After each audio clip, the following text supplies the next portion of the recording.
up? Happy Monday. Dumbass Greg coming back at you. Welcome to your WWE Raw review for February 20th, 2023. Not Raw review, Raw live reaction, excuse me. The reason I'm calling myself a dumbass is because I originally had John Cena on the thumbnail of this thing. I saw WWE release the John Cena graphic, and I'm like, cool, he's probably on Raw tonight. We're going to kick off the nonsense with him in theory at WrestleMania. And I didn't even notice that it said March 6th. I didn't even take the time to read the post. I just saw the Raw graphic. It's Monday. Usually in the afternoon, WWE releases graphics for matches for the show. Didn't think anything of it. Had him on the thumbnail for about an hour and a half until somebody pointed out to me on Twitter, yo, Greg, I think he's coming back on March 6th. And I'm like, oh, oops. So anyway, we fixed it. No John Cena tonight, unfortunately, which makes the show probably a lot less enjoyable because I'm not even sure if we're going to get any Bloodline Sami Zayn stuff. I don't think we are. I think all that's going to be saved for Friday on SmackDown. So tonight we get the U.S. title open challenge between Theory and Edge, which should be good. And I think we have Seth Rollins taking on The Miz and some other stuff happening as well. Probably a lot of groundwork being laid for WrestleMania and hopefully some Hall of Fame announcements, although I have not seen anything official. Does sound like Batista is likely going to be the headliner. There's been talk of Lillian Garcia. There's been talk of the Great Muta. Hopefully there will be a really good class this year, and hopefully we will hear at least one of those announcements, hopefully the headliner, tonight on Raw. So hope you guys are having a good one. Sorry we weren't here for the classic WrestleMania watch-along last night. It was Elizabeth's birthday, so we had plans, and we had a big family dinner and stuff like that. But we will be back this Sunday with a WrestleMania watch-along. We just have to decide which one to do.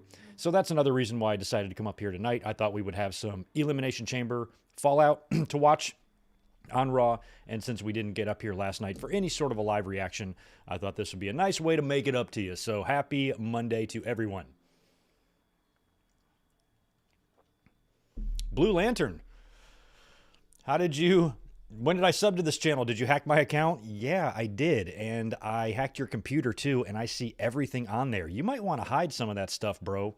I'm not sure if Two Girls, One Cup would be the video I would choose to wake up to every morning, but to each his own, I guess. It's all cool. We don't judge here on this channel. We're happy to have you no matter how much of a sick freak you are. But welcome, Blue Lantern. Glad you're here, even if you are an unintentional subscriber. Glad you're here, though. Let's say hi to the channel members. Zane G's in the house. What's up, Chaz Maderies?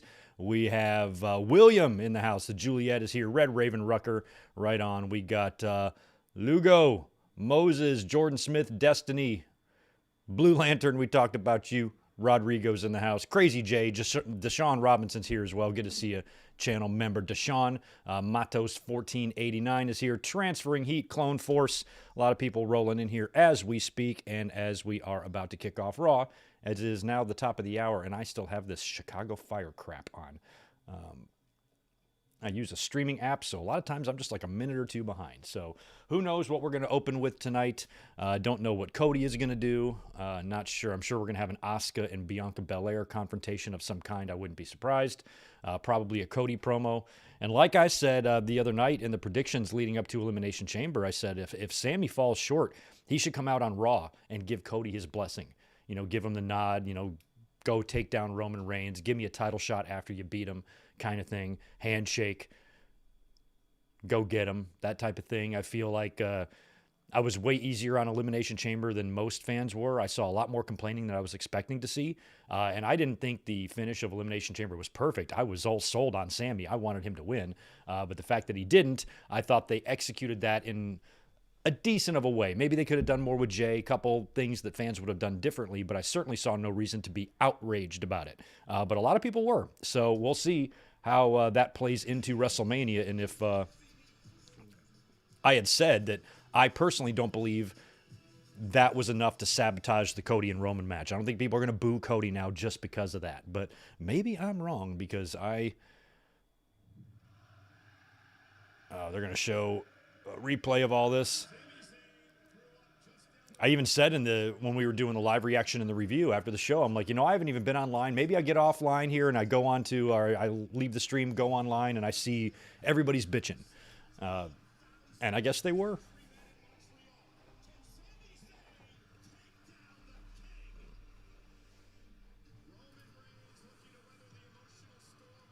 I don't think it was the wrong decision to keep the belts on Roman.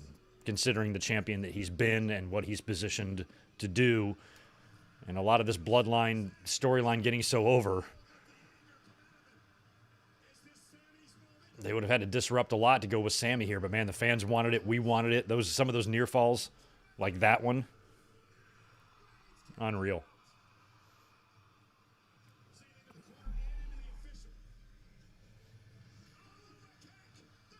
What's up, Jeff McMahon? Good to see you. Good to see Mike is in here as well, and Michael Kumo, and JW, and Ian Dunn, and Tatanani, and Big J. What's up, guys? Happy Monday. I did see Juliet. I did see Jay Briscoe's daughters were being released from the hospital. There was a photo of them, which is really nice to see. Still feel terrible for them and what they went through and what they're still going to have to go through, but I'm glad that they're heading home.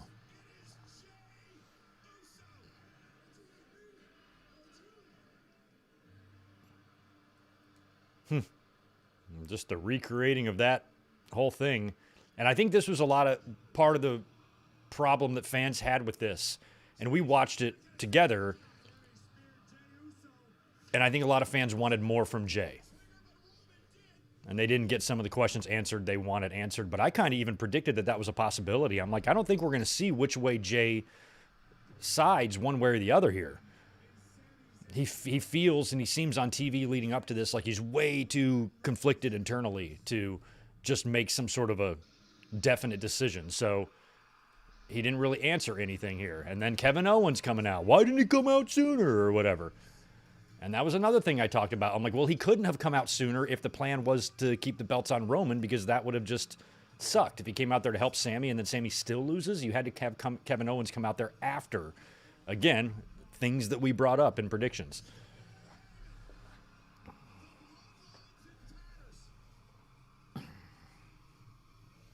The scars on Sami, I mean, especially that long one down his chest in the front of him was fucking crazy.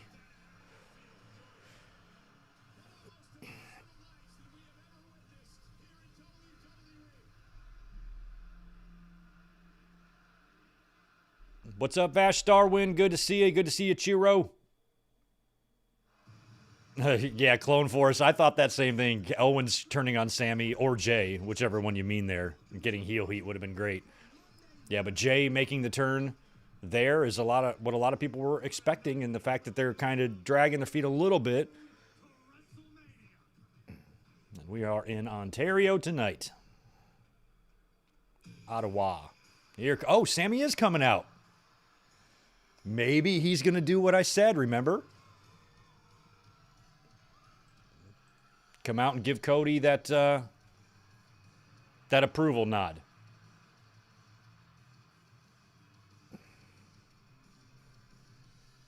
Love his old music.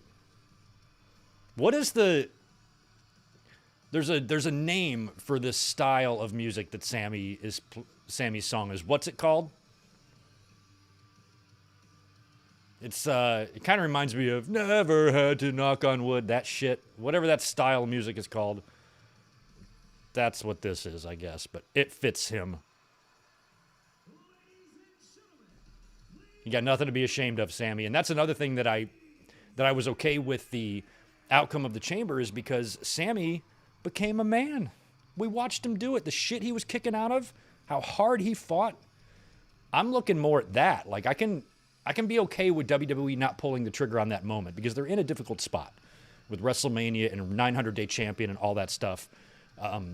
It's not like Roman is just any other regular run-of-the-mill champion in any other year who's held the belt for 3 months or something like that. They could have easily pivoted and gone in a different direction, but it's Roman, you know? Like, they don't want to make any rash decisions when it comes to him, and I kind of understand, you know? I'm a big picture guy. It was always tough giving WWE the benefit of the doubt in the Vince era. A little bit less hard now. What you got to say, Sami?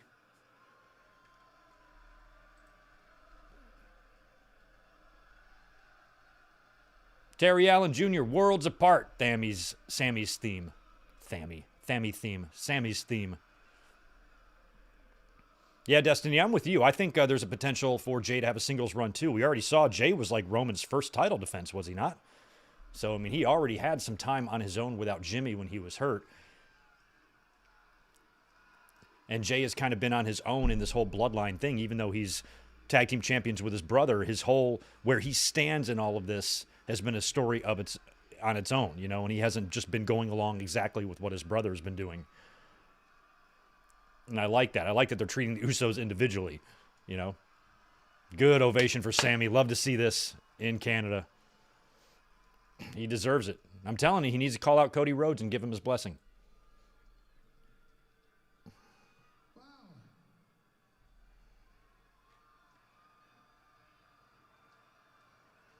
We love you, Sami.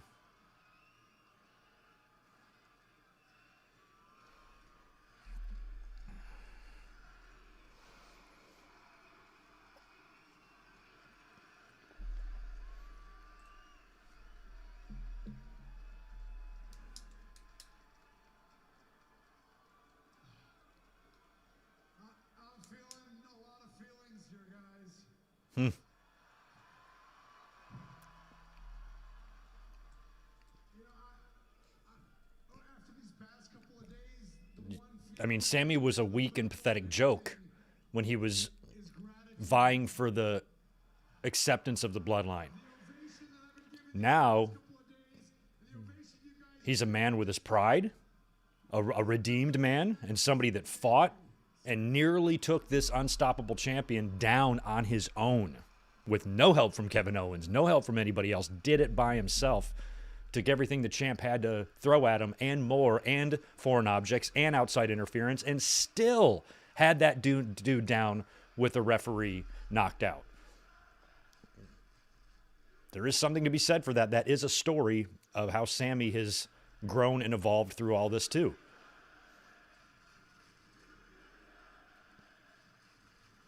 Sure, having that big old shiny belt would look really nice right now. Don't get me wrong, but he's not a defeated man, broken man, disappointed man. He's somebody that has came out of that angle a bigger star. Another thing I'm feeling is after coming so close to putting a bow on a storybook ending in front of my friends, my family, my city, my country, and coming up just a hair short, I'm not gonna lie, I feel a lot of guilt. Don't feel guilty. Because Sami's a nice guy. You know, I feel like I let people down.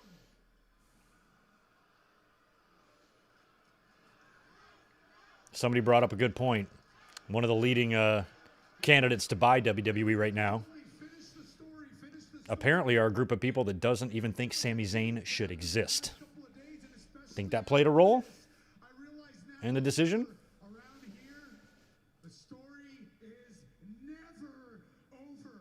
How are you going to do crown jewels of this guy's champ, you know? It sucks. It's fucked up. However, we are entering the final chapter. And the final chapter is not just about me. So there's one person that I do need to talk to tonight more than anybody else.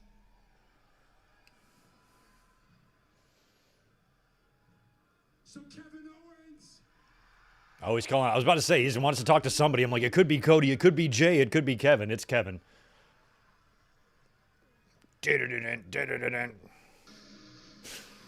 Right on cue.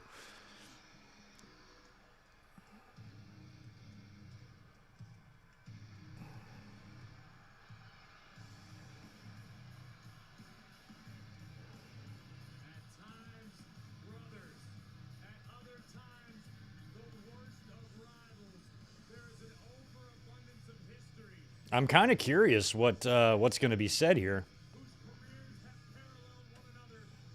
I mean, I feel like at this point, since Jay and Sami still, they're not at odds yet, I feel like it might be Owens to be the one to suggest this match. Oh, Richard Belzer passed away. Does that just happen now? Oh.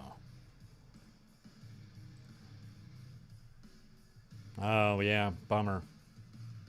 Yeah, rest in peace, Richard Belzer. Wow, 78. Yeah, Hulk Hogan dropped dropped him on his head. Was that Richard or the other guy that he dropped on his head? I think it was Richard Belzer. Smacked his head back when Hogan put him in the choke. Scary TV moment, actually. Really scary. Could have been worse. Zayn, thanks for the $5. Thanks for informing me, or us, the unfortunate news of Richard Belzer. As Owens and Sami are about to have some words.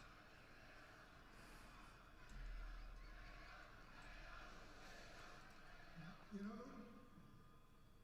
there was so much I wanted to say to you, and now that you're standing here, Ottawa is not far at all from Montreal.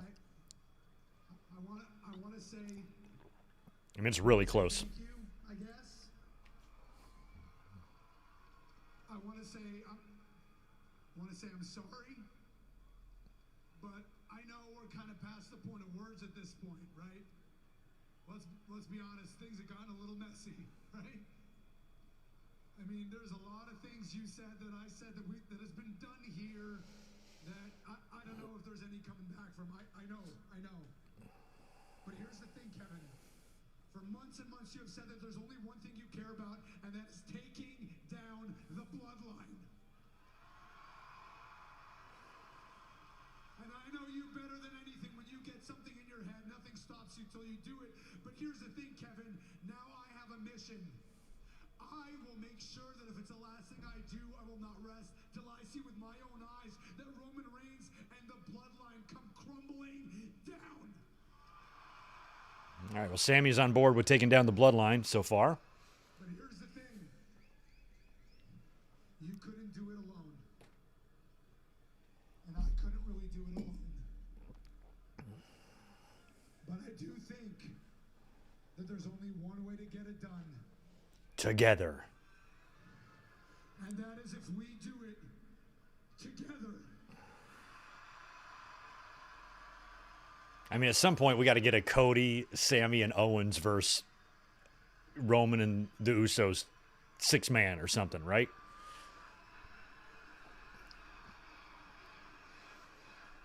I mean, I feel like, you know, will Cody come out here, perhaps?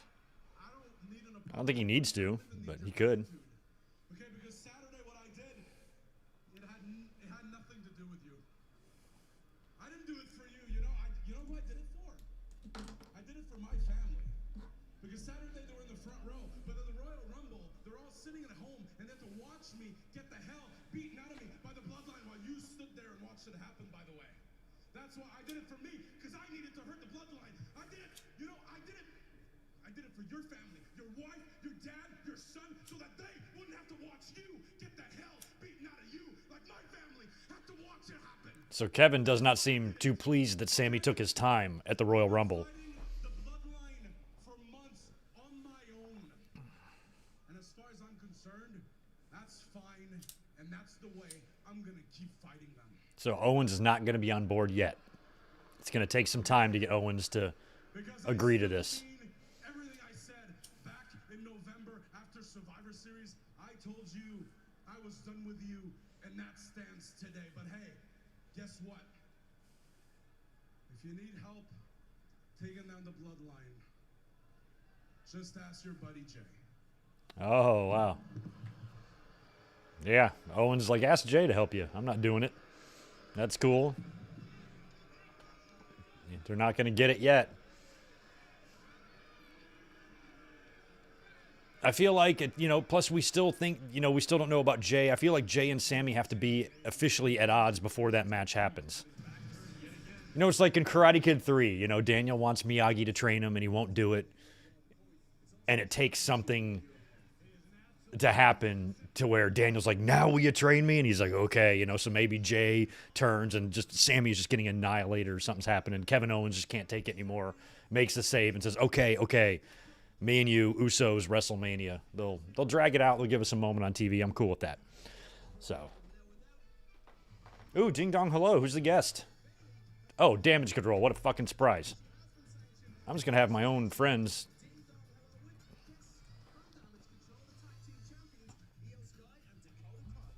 I like the music to Ding Dong Hello. That's right. We did see Logan Paul show up at the Chamber and screw Rollins, which we thought was a possibility. And so now Rollins is going to take on The Miz. I liked it last week when The Miz, of all people, had the audacity to question what Seth was wearing.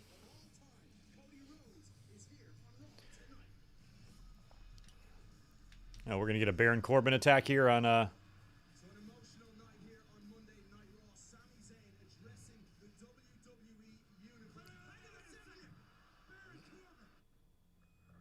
And they went right to a picture-in-picture as soon as he attacked him like that? That's crazy. So for some reason, Baron Corbin is attacking Sami. Now, I can tell you right now, this is not the start of a feud. This is a match for Sami Zayn to win. They're going to set something up here. It's going to be Corbin and Zayn either tonight or on SmackDown, and Zayn is just going to beat him because Corbin's a piece of shit. If we get Corbin and Sami Zayn at WrestleMania, then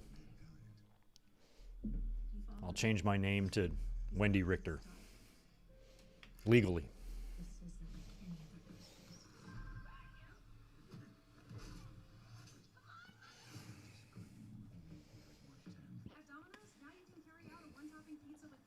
As if the fans don't hate Corbin enough, they're going to have him attack the most beloved babyface currently in the company right now.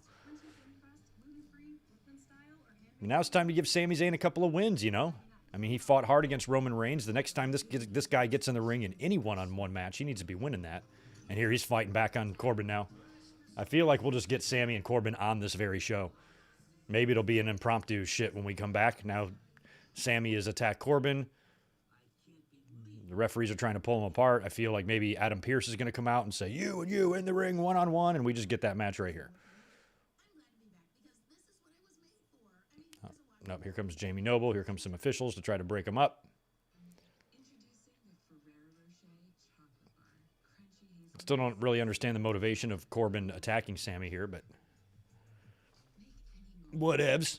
By the way, if you guys could hit that thumbs up button, I would appreciate it. Thanks for being here tonight for Monday Night Raw. We will be here again on Wednesday night to watch Dynamite together, and then we'll be here Saturday for the podcast, and we will be here on Sunday to watch a classic WrestleMania. I need to decide which one we're going to do.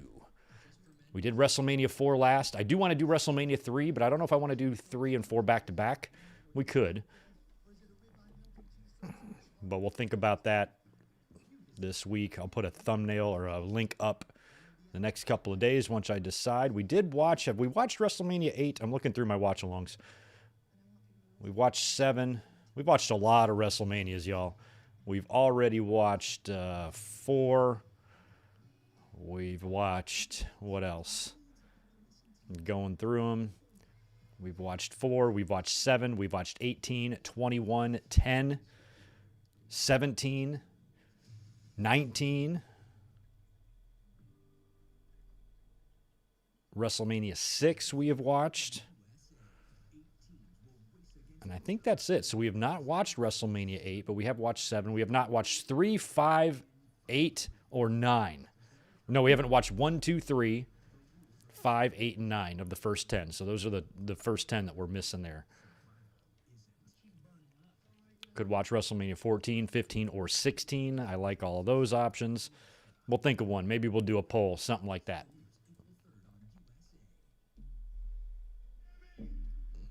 Okay, so Corbin's in the ring now. Okay, we're going to get a match here. Corbin, fuck you, you bald prick. Imagine having no hair. Look like an idiot. Looks like a penis. Looks like a stick of deodorant. Look like, what kind of moron doesn't grow hair on their head? Fucking Corbin. Idiot.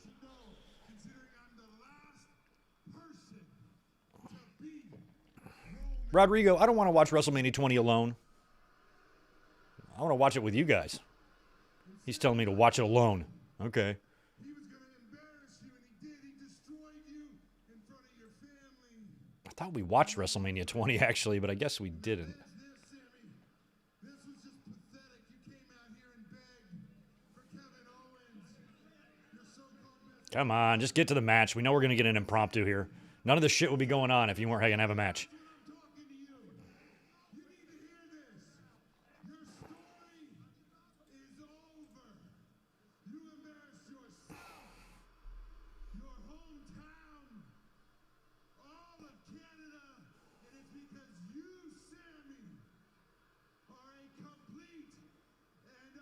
There's Pierce finally being like, go. Pierce is like, apparently Corbin is not tired of losing. Go beat him. And Sammy's like, okay, I think I will. That's what you get for having no hair.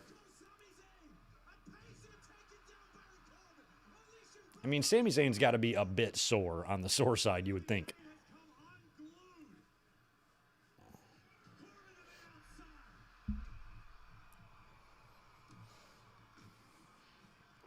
What's up, Raven Mathers? Say hi to Marshall for me.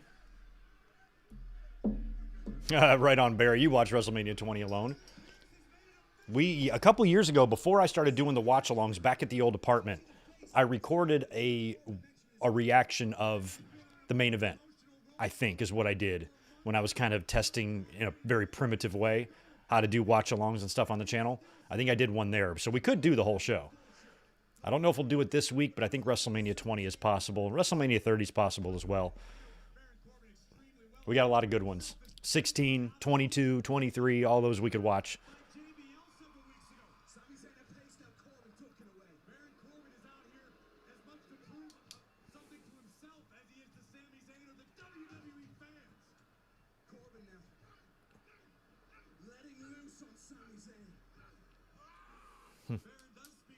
I didn't totally love WrestleMania 22. I mean, I know that was Brett's Hall of Fame induction. That was great and everything, but the show itself was just had an odd vibe to it in Chicago.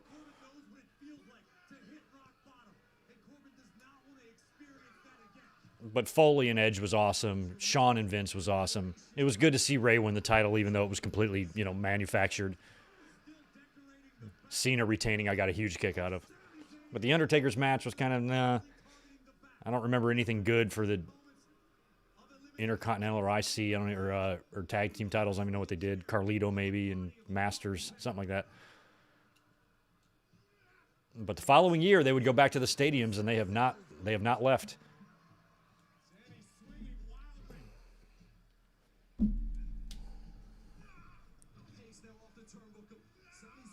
'24 is another good one. Yeah. We were trying to figure out on Saturday during the chamber where exactly that gaff down Sammy's chest came from. I don't know if that was a announce table bump or how he did that, maybe on the steps, but he was looking rough, man. Well, I'm really glad. I was nervous when Corbin came out and attacked Sami Zayn. I'm like, oh, God. But then it became apparent 6 seconds later when they immediately went to picture-in-picture. I'm like, okay, they're going to come back. We're going to have a match. Sami's going to beat him. This is not the beginning of a feud. They are not demoting Sami Zayn from Roman Reigns to Baron Corbin. So he's simply just going to have a match here and win. Give Sami a win in Canada. I'm totally fine with that, and I understand that strategy if I'm Triple H. So not a big deal.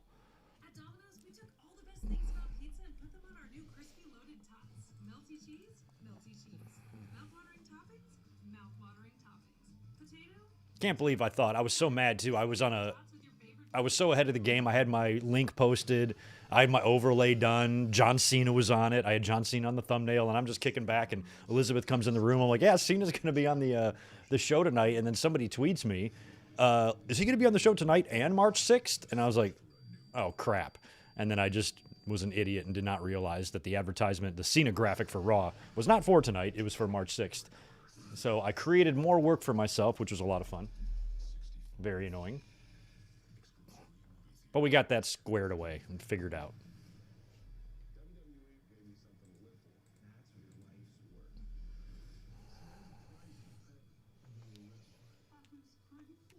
We watched WrestleMania 21. We watched that last year.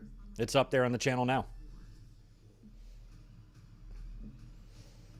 Last night, we watched the NWO biography. I don't think I'm going to be too enamored with this season's listing because all of these, it's starting to get so repetitive now and redundant. And how many times are we going to tell this NWO story? And with each time, Hogan adds another lie. He was talking about, last night, he was talking about Dennis Rodman. I had Dennis Rodman with me. Phil Jackson is calling me saying, please don't hurt Dennis Rodman. I'm like, bull fucking shit. Phil Jackson was not calling you on the phone, Hogan, and talking about what to do with Dennis Rodman. Phil Jackson doesn't even have your phone number. Phil Jackson doesn't even watch wrestling. My God, he's such a fucking liar. And then Bischoff was like talking about Hogan going heel, like, you know, once you go away from that red and yellow, it's going to be a long time before you can ever go back to that. And I'm like, 30 months? I think it was less than 3 years. Hogan was back in the red and yellow and sometime in 99. I'm like, I don't think he spent really more than 3 years away from the red and yellow. It's not like that was a ton of time. But they just bullshit, man. And every time you see one of these documentaries, they film it, and the people interviewed are telling the story as if they're talking to us like we're 5. They're telling the story as it's a brand new listener, and that's probably what they're thinking too. A lot of people watching A&E, oh, let's turn this on, and they're just going to hear this revisionist history, and it just kind of gets old. So I damn near fell asleep watching the NWO thing last night. I'm like, I know the story.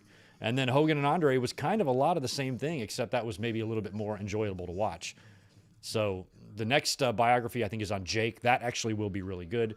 But, I mean, how many more times can we do DX and the NWO and some of these stories? Like, enough.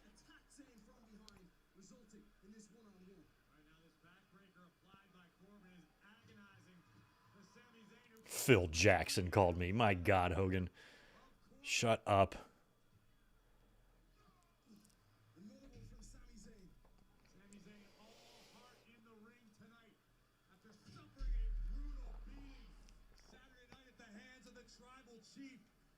Sami's will to make it to the top of the mountain just as strong as it was Saturday night.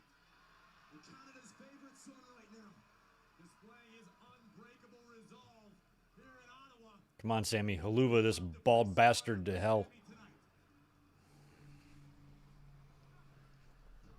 See the marks all over the body of Sami Zayn after that battle with Roman Reigns. Nice DDT.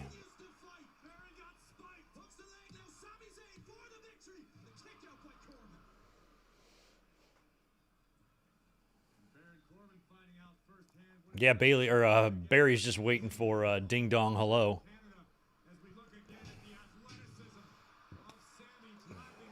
Yeah, Hogan said a lot of things. Hogan's just notoriously full of shit, but sometimes it's like, why would you even say that? Why would you say Phil Jackson was calling me? No, he wasn't. He was in the middle of the NBA Finals. Phil Jackson had a hell of a lot more important things to do than call Hulk fucking Hogan on the phone. You lying, leather-skinned monster.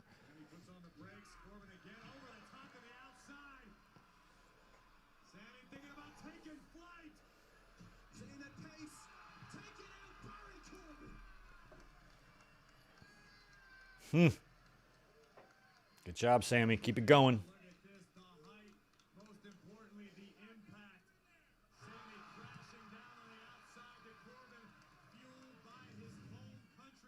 I have no idea. I get it, Braves. I get it. He's in Canada. I have no idea how Sami Zayn is doing. That was an awesome dive by Sammy. That was perfectly well done. It wasn't dangerous. It was exactly the type of dives you want.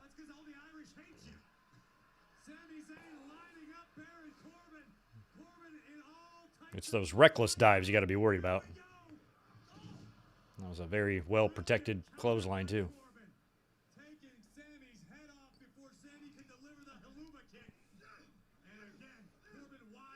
Biography on Greg Gagne. I think it'll be all commercials. His life wasn't that interesting, so here is a Tide Pod commercial for an hour instead, because that's way more interesting.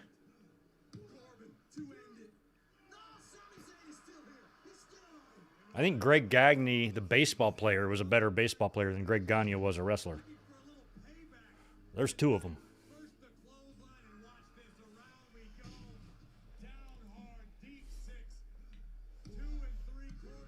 Yeah, if WWE regrets having Corbin beat Kurt, imagine how Kurt feels. I don't care if WWE has regrets.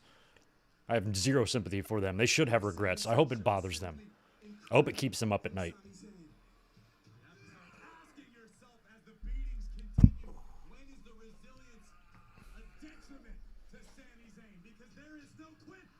There's a Hulu. Oh, wow. He came in hot on that. That's ball game. That's what you get for being bald, Baron Corbin. That dude spilled his beer. This is great. This crowd in Ottawa is all over the place here. Elimination Chamber did not go Sami Zayn's way, but the former honorary Oos wasting no time picking himself I'm glad that his music seems to be back. and continuing his pursuit of the mountaintop. And just this quickly, And to be honest, too, you know, it does make a lot of sense that Kevin Owens wouldn't just automatically be on board right away. Helluva Kick and a big win on home turf again.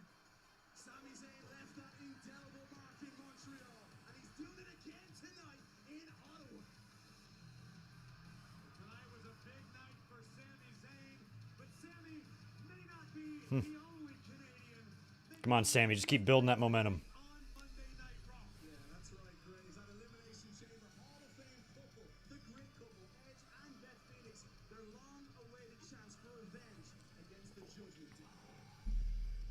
Stronger Together is brought to you by I always thought Get Even More Safe. they should make like a, there might be one, I might be saying something that's already been made, but they should make like a porn with Flo and the dude with the deep voice on maybe like the Nationwide. He's another insurance guy, I'd be called Nationwide. That guy, the real deep voice dude. Like Flo and him in like a porn movie. Make that, I mean, not them for real, but actors playing them. They did a Montreal Screwjob one, right? So get some stars that look like them and make it. Probably already exists. The Clam Slam, Shatter Machine. Beth Phoenix posted a picture of the Shatter Machine and put top couple. Love it. I think crowd will be kind to Cody. I do not think, I'm just not feeling it the way some people are. Maybe they're going to keep Cody off the show tonight. But I'm not feeling the same level of emotion I felt in like 2014 with Daniel Bryan. I don't feel like Sami Zayn was done wrong by the company, you know, or the company's ignoring what the fans want. I am okay with Cody and Roman. I was not okay with Orton and Cena, or what was it, Orton and Batista, or whatever the fuck it was going to be. But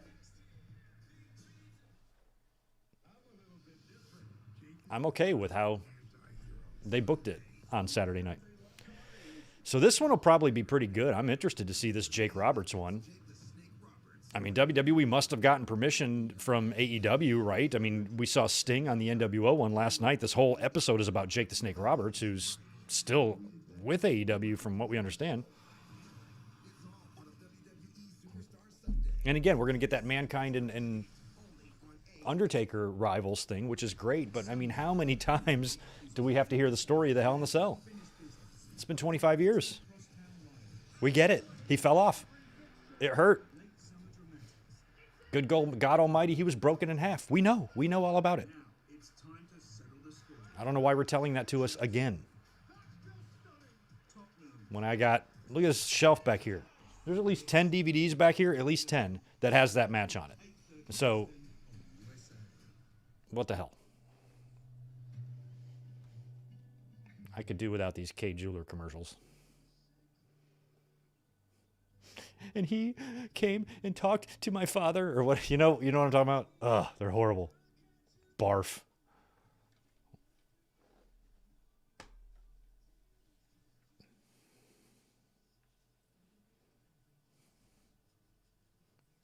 Yeah, I feel like Braun Breaker could be called up. He's a good night after Mania type of guy, although it feels like he's been getting booed in NXT. Favorite McDonald's order? Can we start with a cheers? I feel like he might be a guy that's going to take a while to find it. Like, he's got the charisma and all the energy is there with him and everything, but I think it might kind of be like the New Day at first. I think at first he's going to come in and he's just not going to connect or something, and he's just going to have to find something that works that fans latch to, and then he kind of gets over. But I don't think he's going to come in and be like Insta-star as soon as he gets there. I think Breaker's going to come in. The reaction to him is maybe not going to be what we were thinking it would be a year ago when he was so popular in NXT and showing all that promise and how much he really does resemble both of the Steiner brothers a lot, especially Scott in the voice. But I think his promos are going to be a little 80s-ish and cheesy for a while, and something's going to have to click, and then it'll be there. But I don't think it's going to come right away unless they just put him in a situation that makes it impossible to not cheer for him. I don't know. Yeah, Deshaun, appreciate that, man. 6 months you've been a member. The authenticity of the dark side of the ring is what you miss. Yeah, some of those were a little bit more honest, and a lot of these WWE produced ones where Kevin Dunn's the executive producer on these, they're going to tell the story the way they want to tell it. And a lot of times for fans like me and old enough who lived through all that stuff, we can easily pick out the inconsistencies and the embellishing. And I'm like, that's wrong. You know, they said, I think there was like 3 instances last night. I was sitting right next to Elizabeth. I was like, bullshit. I was like, bullshit. That's a lie. It's a complete lie. It's a complete and total lie, the way they're framing this, you know. Even on the Hogan and Andre Rivals thing, they completely glossed over the twin referee. They showed Hulk losing the belt to Andre, but they made it sound like it was just the referee being paid off. They didn't show the 2 referees and Hogan, you know, losing his mind. So, you know, they kind of just rewrite their own shit. We all see them do it. They've been doing that ever since the beginning, releasing these DVD documentaries and stuff. And there's been inconsistencies on there for years. But now it's just we've seen it and heard it so many times. It feels like these shows are made not for us, but for casual fans or for people that might just be channel surfing, landed on A&E, ran out of battery, juice in the remote. It's stuck there. They watched it. They were interested in it. And they ended up watching the whole thing or something. I always feel like that. WWE's done that for years, ever since I was a kid. I feel like they present their product as if you're watching it for the first time. That's why they repeat everything all the time, and everybody's got to get their shit in. Everybody's got to, Ray's got to do the 619 every match. Everybody's got to have their entrance every night. Nobody just does a run-in. You have to hear their music, you know, that type of thing. Let's see what Dom and Mommy have to say here. Right now, I'm not thinking about Elimination Chamber. That's in the past. I'm fully focused on WrestleMania. Well, do you think that loss? Mommy said she doesn't want to talk about Edge and Beth Phoenix anymore. Right? Those has-beens are just like my deadbeat dad. Those has-beens are just like my deadbeat dad. Keep asking stupid questions, and you're going to find out what I did to people who talked too much when I was locked up. Mm-hmm. Okay. Yeah, Byron. Byron better watch his ass, man. The SmackDown Women's Champion, Charlotte Flair. How do you respond to Charlotte saying that? I love that Dominic does kind of have all those like prison tattoos.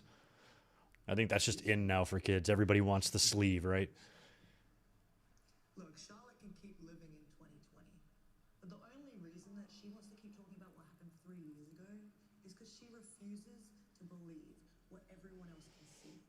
And that's that right now, in the present, I am the best bloody woman here in the WWE.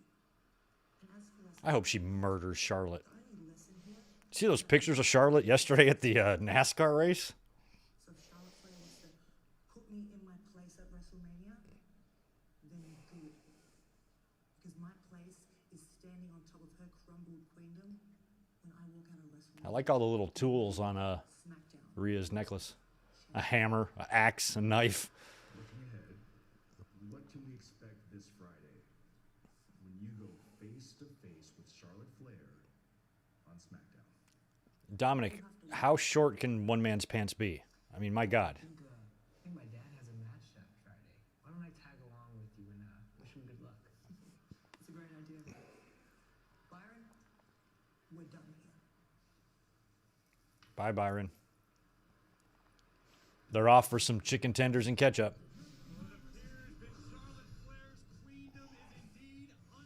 Queendom. So we saw the Seth Rollins and Becky Joker thing, right? I hope we get a new one tonight. I mentioned Cody doing Shawshank would be awesome.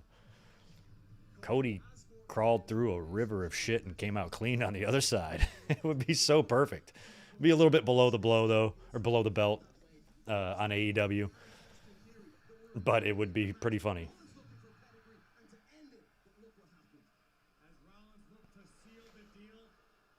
Oh, yeah, no ketchup for Dom. Excuse me. He likes ranch. No spice for young Dominic. Which that's one part of the story that you actually can't believe. Because there's no way Dominic would be able to live in that household and not ingest any spice.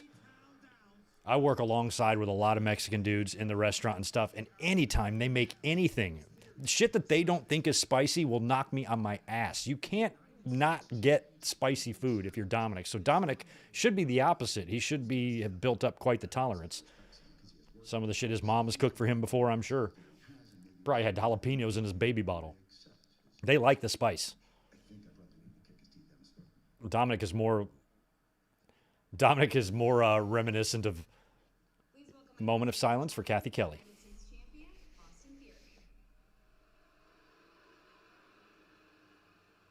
Okay.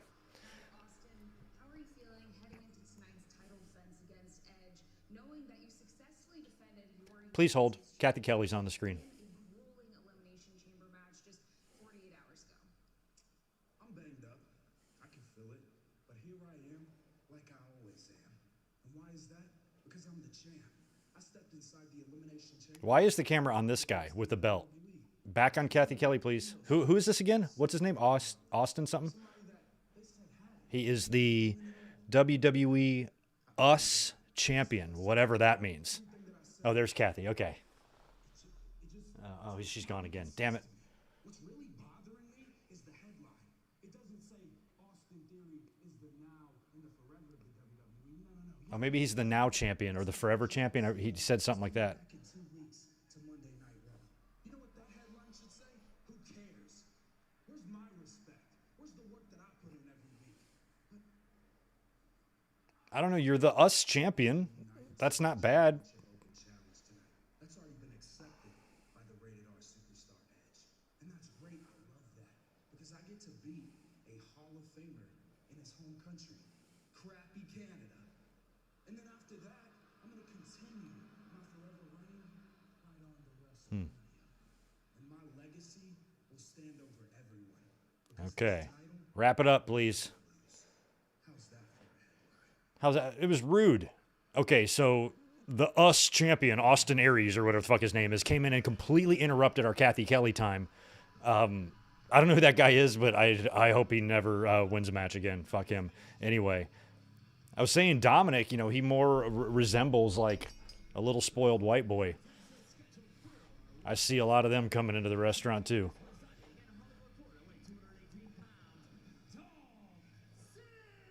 They don't like mushrooms. They don't want any sauce. They don't want anything green on their food. Everything's got to be on the side. They're complete food pussies. Nothing can be touching. I hear parents at the restaurant all the time telling the servers, like, nothing green can be on the plate. Like, kids are, like, scared shitless of green. Hilarious. Little dumbasses. But Dominic, he should be a bigger boy than that. China and Eddie vibes for sure, Divine. Hell yeah, I've been mentioning that forever. They do come off, and a lot of that definitely has inspired what Dominic and Rhea has been doing. They've been taking elements from that. Dominic dressing like Conan, all that stuff has been awesome.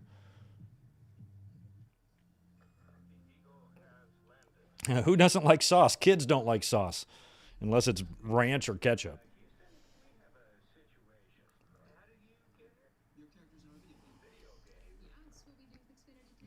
They eat a burger, it's got to be completely plain. Piece of meat and a piece of cheese, that's it. God forbid a tomatoes on that sumbitch. The 10G network, only from Xfinity. One giant leap. Yeah, it really does feel like an Ali and Ziggler Hulu's main event match, but yeah, we're getting that right now. Ali and Ziggler random. There's no point to this match, so it's going to be hard to appreciate how good the match I'm sure is going to be, because both these guys can work, but I don't know what the point of it is, and if it's going to maybe be something that's going to lead to something at Mania. What's Ziggler and Ali going to do at Mania? Probably nothing. Or if they're going to do the Battle Royal, they might be in that. But Charmin Ultra Soft has so much cushiony softness, it's hard for your family to remember they can use less. Sweet pills of softness. This is soft. Holy Charmin. Corey and Carmella could be Sami and Tay vibes. Ty Conti and Sami are really disliked, and I just really think that's funny. Fans get so angry. They hate seeing people happy. They hate seeing success. And plus, Sami is also, they're both kind of a little bit of not obnoxious. But who doesn't do that? Like, I see Sami and Ty Conti's Instagram, and all they're doing is posting pictures of themselves together and kissing and on vacations. That's what everybody does. Everybody does that. Look at me and my boyfriend, or look at me and my girlfriend, and we're in some exotic place, and we're kissing and we're in love. That's what social media is. It's fucking bragging. That's all it is. Like, everybody does that.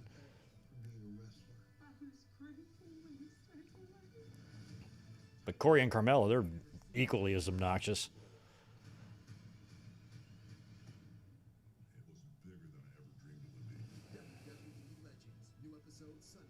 Yeah, Michael Cuomo. When I used to work in restaurants, the chefs made themselves different food than what the customers got. They made a burrito. That made me cry when I bit into it. Yeah, same thing with our guys. They'll cook big family meals back there, and a lot of times their wives or something, like at home, will cook like a big batch of tamales, and they'll bring them in, like really good, authentic shit.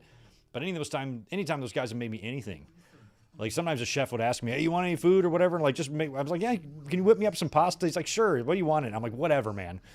He'll throw me some pasta and some super spicy sauce, some chicken, some peppers, and I'll take one bite of it. Then a volcano will come out the other side of my ass within 5 seconds. I cannot believe how they eat. But that's when you gotta be tough. I'm up there coughing. This is delicious. But it is really good. But they can handle their spice.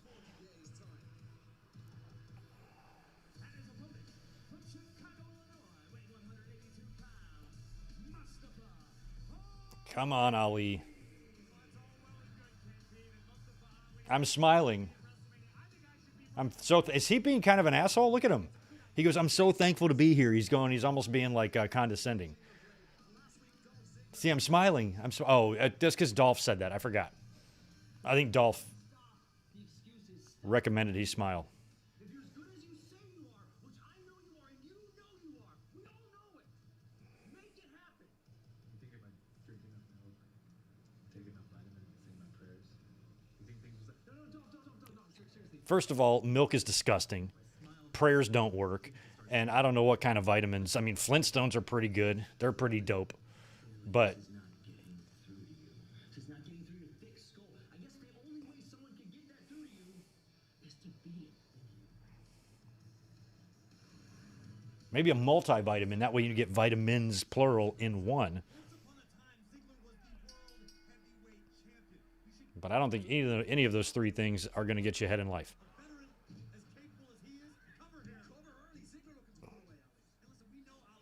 The only Hulk Hogan demandment that made any sense at all was the one that he added at the end. And believe in yourself, brother. Yeah, you believe in yourself.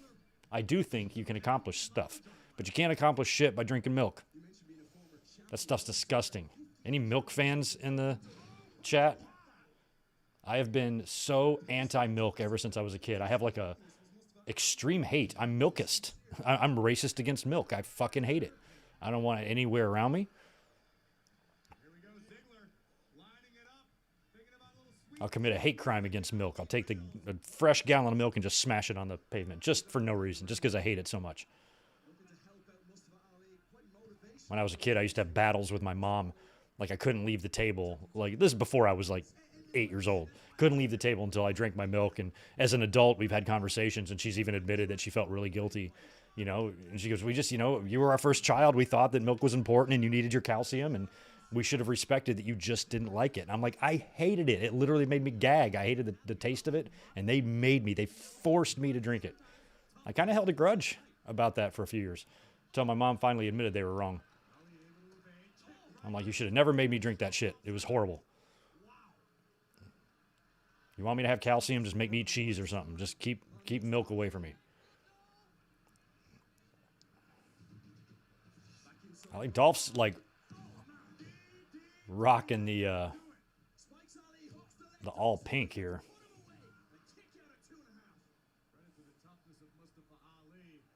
Dolph Ziggler, not afraid to take this thing into the deep waters. Dolph is a machine inside the ring as Ali is finding out firsthand. Mustafa planted. Dolph is And now, Dolph looking to finish the job. like unchanged in his physique. I mean, how long is he? Oh, I mean, when was the Spirit Squad in? That would have been, what, 06? Shit. And he got Dolph with a crucifix. So he's going on what? 14 years? Well, more than that. 17 years in the company? Something like that? That's crazy.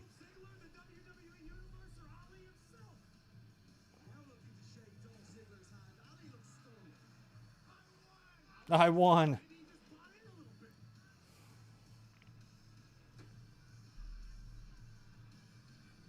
Yeah, I am. I'm like eating a muffin and just shitting on milk. Empty, brainless, cartoned fuck milk.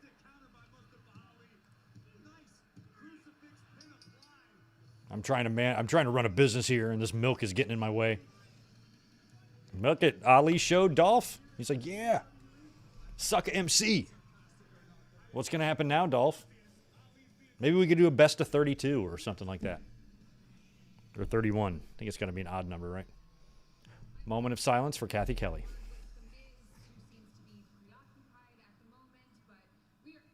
Okay. This dude in the green and his slightly attractive wife are getting in the way of Kathy Kelly's camera shot. Get the fuck out of the...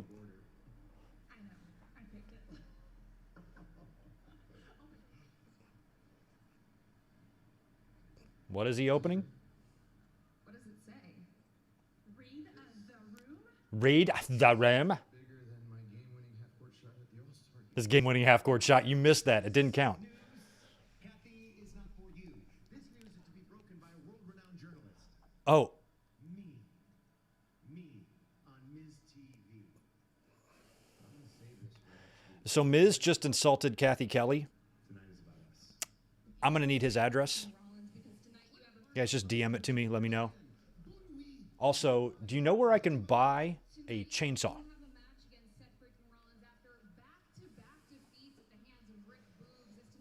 Excuse me, those were very controversial victories by Boots. And if you want to talk about Seth, I guess he got a little too big for his stupid red boots this weekend, now did he? I am glad that he was brought down to earth by my former protege, Logan Paul. I mean, My former protege. Logan into the superstar he is today. I mean, in a sense, you could say that I cost Seth freaking Rollins his United States Championship. My outstanding tutelage ruined his WrestleMania dreams, while this move made my dreams come true. This is awesome. Did Miz even reveal what that was?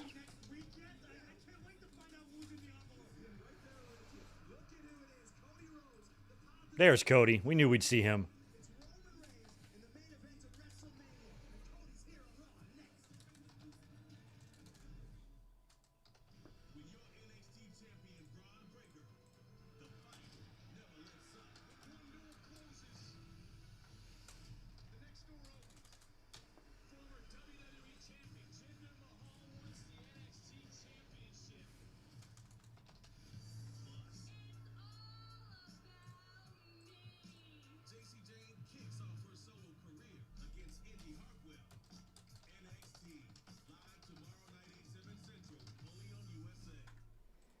Those that forge their own path and embrace what's next.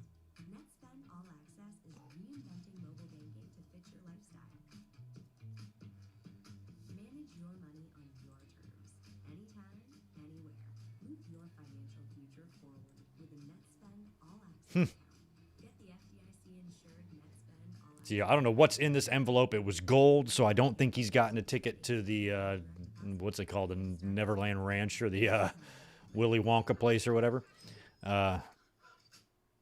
But he's going to have to read whatever that's about in the ring. He's supposed to face Seth Rollins tonight. We'll see.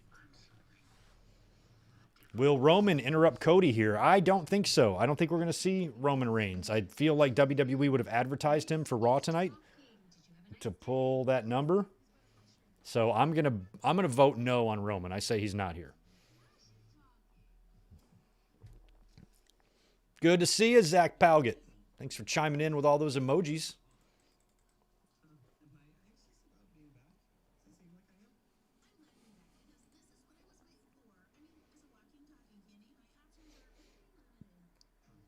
Oh, thank you. Yeah, Chainsaws Are Us. Why didn't I think about that? Yeah, I'll go online there. Speaking of being online, made a big purchase last night. New computer on the way. It'll be here March 2nd. I got a machine. A machine. I added as much shit to it as I could. It's as strong as you can get. The most RAM, the best graphics card, tons of space. Should run well and smooth, and I should be able to do a million different tasks. And thank you to those of you who did help me out last night with some DMs. I had some very basic questions, and I put up a tweet, and I had like 3 DMs within the first 5 minutes, and we're able to answer a couple like really kind of dumb questions that I had, like questions that I needed answered, and Google answered a lot of them, but I had a couple of like, how do I word this without sounding stupid? I need to talk to a computer person about this, and y'all were really helpful. So I was able to kind of find, and I sent over the specs of what I was looking at to one of you, and you're like, oh yeah. So basically, I'm getting a machine that's overkill. I've got way more power than I need, and that's what I want. I just want to ensure that I can always be broadcasting to you guys in top-notch quality. So that is on the way. It'll be here in a couple of weeks, and I'll probably tack on maybe a new webcam or something, get myself a little sharper, and we'll try to up our game a little bit here. Even though we have a really good computer as it is, we did have some issues with it a couple of months ago with some streams and whatnot, and it wasn't anything to do with the computer. That was an internet issue, but it got me thinking that maybe it's just time to upgrade anyway. And so did a little research and purchased a new machine on the way. I've been sticking with Dells. I've been a customer with them forever. I've got a preferred account and a shitload of credit with them. So I thought it was smart just to stick with them. I think it'll be my 4th Dell that I've bought, I guess, in the last like 12 years or something. So it's been a lot of them. And I'll probably pick up a laptop here as well. But we will have some new equipment broadcasting my bald ass to your faces coming soon on the Good Mic Work Commentaries channel. And do not tell Elizabeth how much I spent.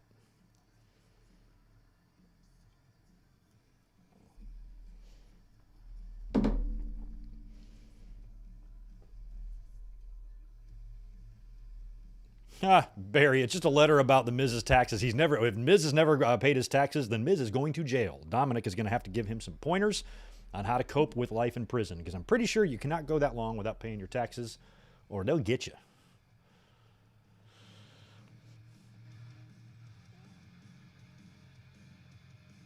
I'm in the process of doing my taxes right now for this year. Just sent all of my shit to my accountant a couple days ago, so he's working on it.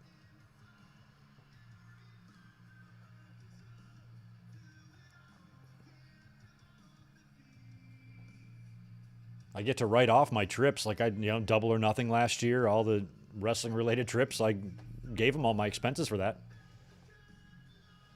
He said it all counts, so I'll write off WrestleMania next year. Consider it a business trip, because it kind of is.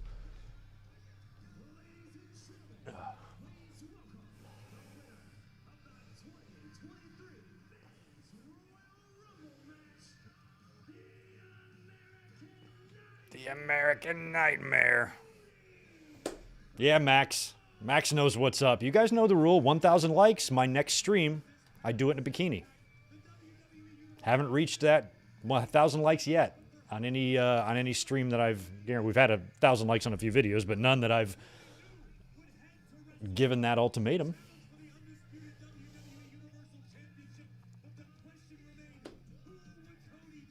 Yeah, sorry about that, Sonny man. I didn't get the link to tonight's stream up until maybe like 3 hours before the show. I was pretty much completely detached from all of wrestling yesterday.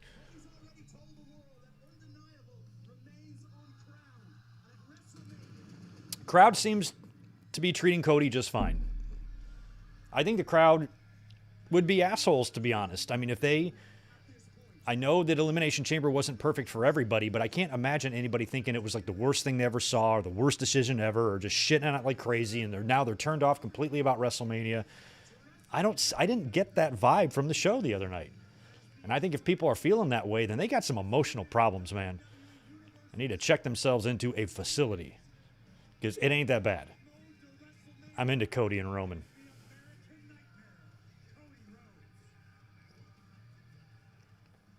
All right, Cody, what you got to say? Let's listen to the crowd. They're chanting Cody. Are they going to start chanting Sami on him or shitting on him or booing him?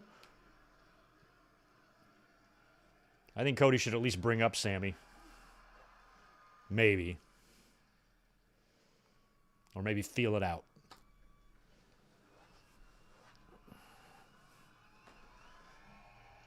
Don't pause too much, Cody.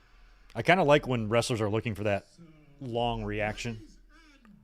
Oh, here comes Heyman. Cody didn't even get his "so what do you want to talk about" out.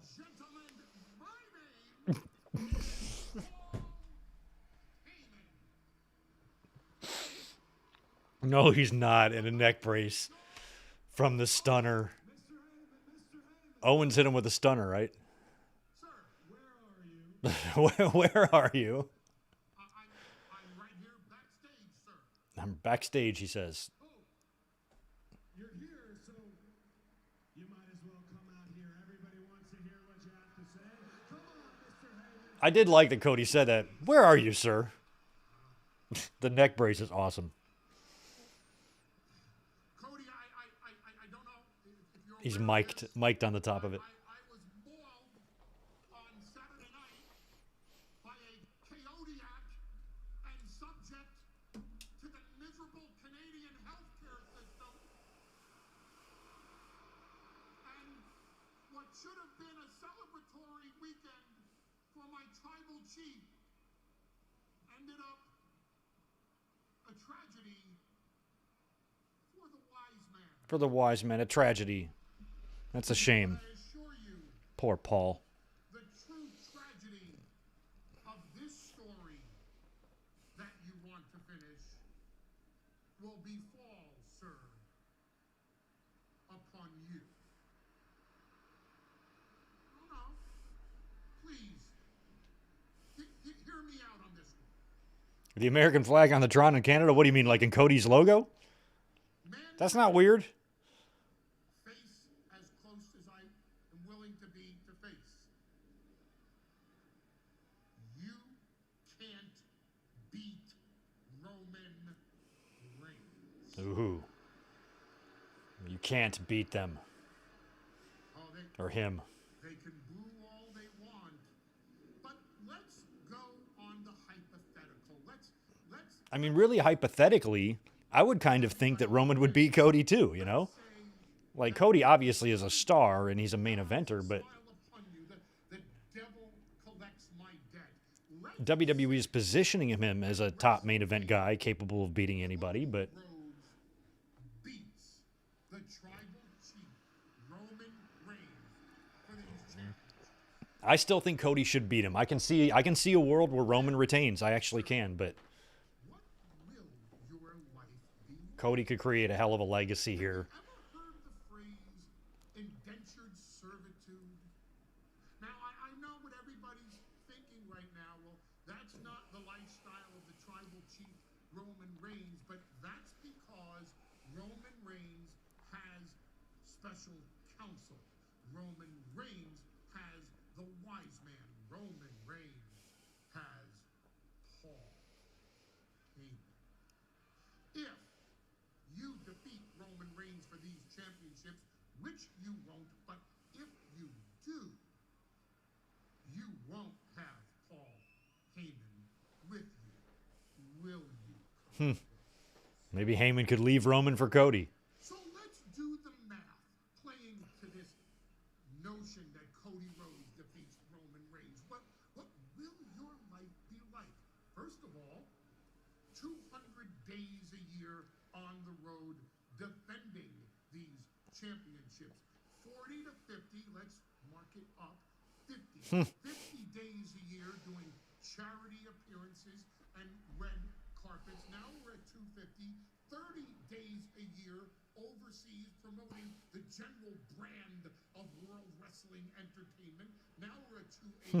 Another 20 days promoting WrestleMania, SummerSlam, Survivor Series, Royal Rumble, Money in the Bank, Backlash, I don't know, Peoria. Oh, let's not forget to promote your title defenses in Peoria. Now we're up to what, 300, 305 days a year? That means 60 days at home. And what happens to those 60 days? 20 of them on Spike calls, Skype calls and spike calls. Promoting the product, meetings. What your brother Dusty so famously said. When your father, the American dream, Dusty Rhodes, was on the road, he was never home. And even when he was home, he was never home. Is that the life you want for your wife? Is this really what Heyman's trying to do? Trying to sell Cody on the fact that he doesn't want to be champion? That's the strategy they're going with? Let's just try to talk him out of it. For these titles. I know what you're thinking. I'm about to say something really vile and vulgar and contemptible, like, hey, don't worry, Cody. On a cold winter night, Roman Reigns will keep your wife warm. I would never say something like that. Roman Reigns is a happily married man. But I'm not. What? And I assure you, You won't be either. Cody Rhodes, that's when you're going to find out that your WrestleMania dreams are going to become your own personal nightmare. I'm not sure if I'm selling that this way. I mean, essentially what Paul Heyman is saying here, that Cody wants nothing to do with beating Roman Reigns at WrestleMania, because if he does win these two titles, guess what? His life's going to be busy. My life's fucking busy. I'm not a bitch. Cody can handle it.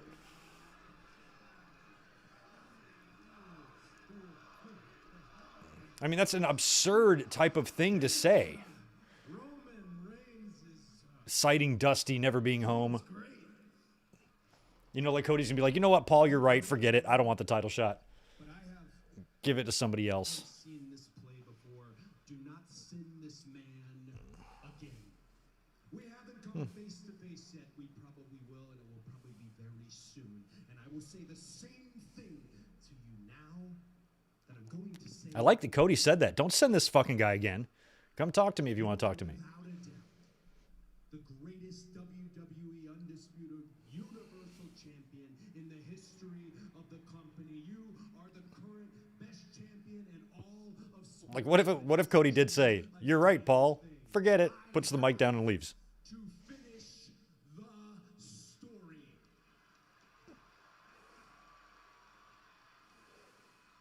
I beat you at WrestleMania. I love the stat that somebody pointed out to me. Roman Reigns lost his first championship in the WWE to Cody Rhodes. Cody pinned him, right, in the Rhodes Brothers and Shield tag team match, which I had completely forgotten about. Somebody pointed that out. I'm like, holy crap. They should try to tie that in. Show it on the Tron. Cody comes out on SmackDown and shows it on the Tron. See, I've beat you before, big dog. Cody's going to take all of that vitriol inside, shift it toward Roman Reigns, and this collision at WrestleMania is going to be one for the history books. I couldn't agree anymore. He's dragging that flyer The story is not on the bloodline levels because it can't be. You know, Cody just won the Royal Rumble, what, 4 weeks ago? The bloodline Sami stuff has been going on for nearly a year almost, months and months, and it's seen its way through multiple pay-per-views. You can't judge those two side by side because they're not in the same place. They haven't had the same amount of time, you know? See how the Cody and Roman saga ends up and see how it measures up. I don't think anything is going to be as good as the bloodline stuff, but I certainly so far am not considering this bad at all. I think the Cody and Heyman stuff on TV has been good.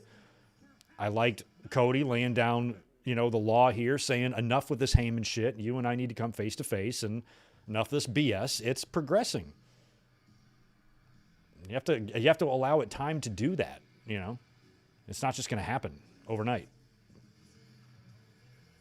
All right, here comes Asuka. So here's the Asuka and Bianca thing I figured we were likely to get.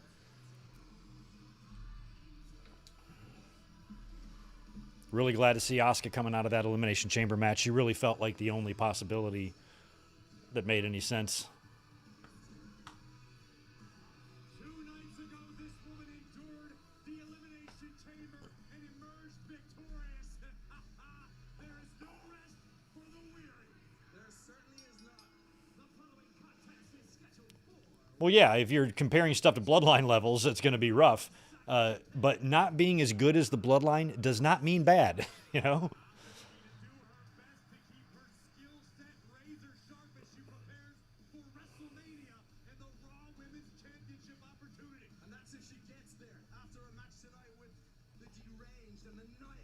Nikki Cross. Of course, the entire WWE universe buzzing about the showcase of the Immortals WrestleMania in Hollywood. The last time we had WrestleMania in Hollywood, the superstars did their best to reimagine some iconic. Okay, Corey might be sending us to another one. Let's just say this time it's no laughing matter. Oh, they're probably just going to show Seth again, aren't they? Yeah. Yeah. I had a feeling. I'm like, these are so good, they're probably going to play. I don't think we would get one on Elimination Chamber and then get a brand new one tonight. They're probably going to replay the Seth one, and we'll probably get a new one on SmackDown. Unless they do one of these a week, and so we'll just get a replay of this one on SmackDown too. That's probably what's going to happen. But wouldn't it be funny? I mentioned this last night. Like, what if Cody Rhodes did a Shawshank Redemption one where he's in Shawshank in AEW and he's crawling through that sewer tunnel with Morgan Freeman narrating it. He falls and splashes into the creek and it's raining. I mean, Cody kind of looks like Tim Robbins a little bit. And then Cody takes off his shirt and the rain falls and he does that iconic, camera shot. I feel like that would be a shot below the belt to AEW that's not necessary. But it would still be kind of funny. I mean, everybody that was leaving WWE was running those type of vignettes, right? Moxley and everybody else acting like they were in a prison. Ooh, it's you. Kind of scared me. Up there. What was it? I like how I like how Becky does the Batman voice. Thinking about WrestleMania. No one can. Those cities on the edge of its seat. I didn't know you were such a close talker. What's with the face paint? It's exfoliating. What's with the voice? It's exfoliating. Wait for the man cave. I didn't know we had a man cave. The man cave. Oh, we do have a man cave. We're in it right now, Seth. Because I'm the man. Elizabeth really liked that. She goes, "Did you see the Seth Rollins and Becky thing?" And she goes, "Yeah." She goes, "I love them." She goes, "That was a really cute thing they did." And I was like, we're going to get a bunch of those.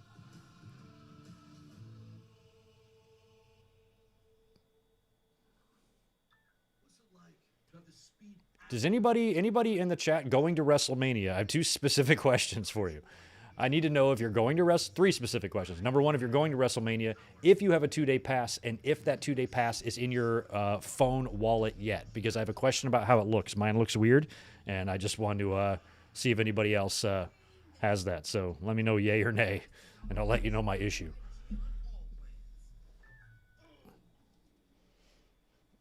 At Denny's, we have the best value all day long, like the Everyday Value Slam for only $5.99. Wait, is there another one already out? And enjoy the sunny side of craveable value.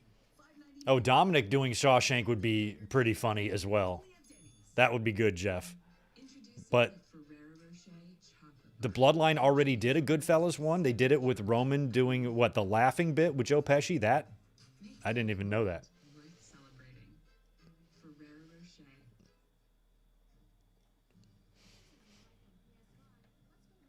Man cave. Mine's not really a cave because my man cave is upstairs, and I also share this man cave a little bit with Elizabeth. This is where we watch our TV, so it's a couple's cave. But at some point, whatever house I buy, I'd like to build a cave, a good cave.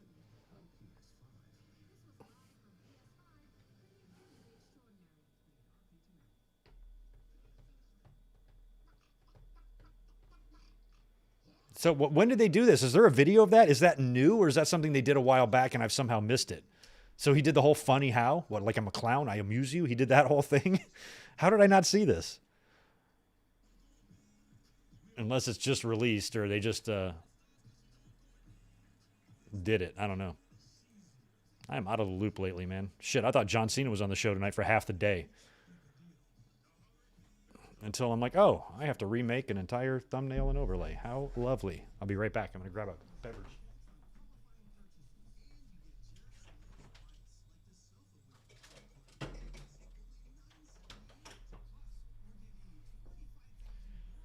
Don't really want to drink any beer, and this one's not very cold, so I'll have one more.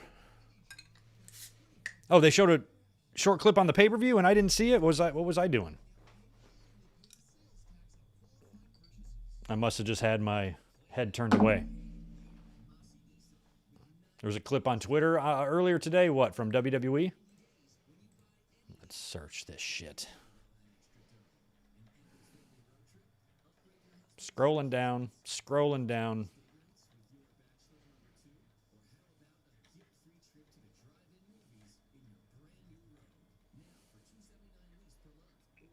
I'm seeing A&E stuff. I don't see any of this stuff. And now I'm into yesterday, so I don't know where this is. I can't find it on Twitter. Unless I'm scrolling too fast.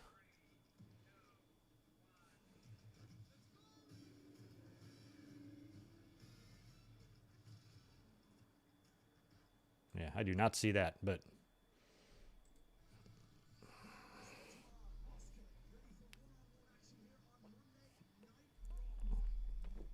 Riddle could come back and do a Dazed and Confused parody. He could. He would. I mean, he would have to be, though. He would have to be Matthew McConaughey.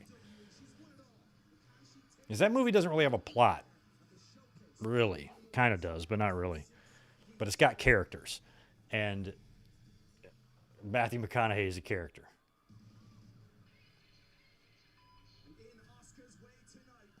Oh, here comes Nikki.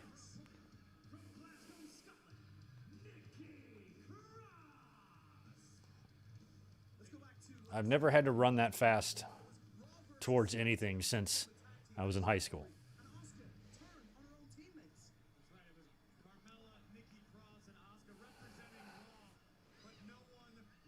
Yeah, I'm hoping we get some Hall of Fame news. Jesus, man.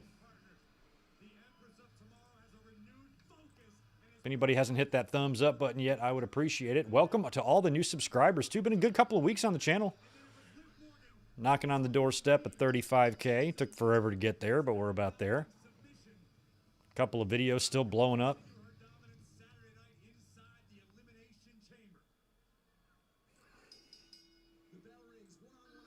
My Winged Eagle podcast from 2 weeks ago is getting 3,000 views a day on it, and I don't know why. But that one's blowing up. Here comes Bianca.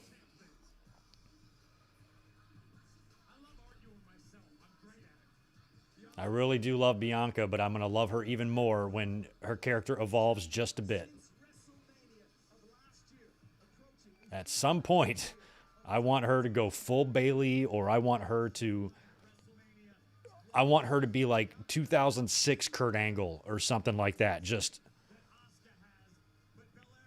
uber focused, pissed off, aware of the ability and the strength she possesses and the dominance that she has over people in her division, and uses that. Get that hair cut, that braid cut off, and just start beating the hell out of people. You know, maybe go a lot like Rhea, you know, the aggression of Rhea. Ripley.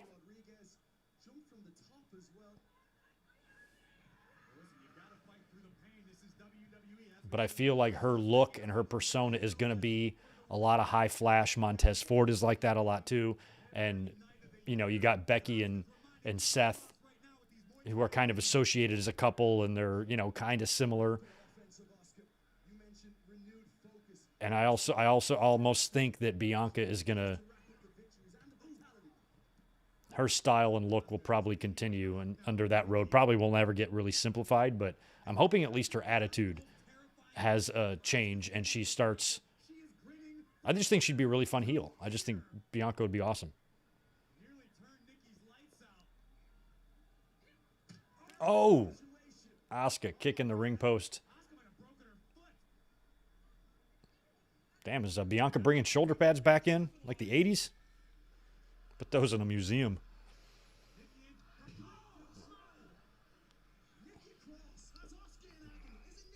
I love it when a wrestler is in slight control. The announcers always say they're in complete control. Nikki, in complete control. I'm like, well, she's not in complete control. The match just started.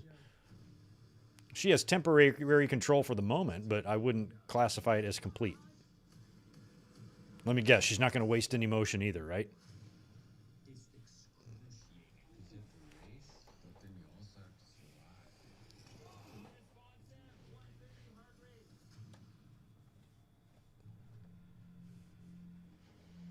Yeah, give me the Bianca Belair from Kurt Angle's first night in the company when he headbutted Samoa Joe's face into next week. Give me that girl.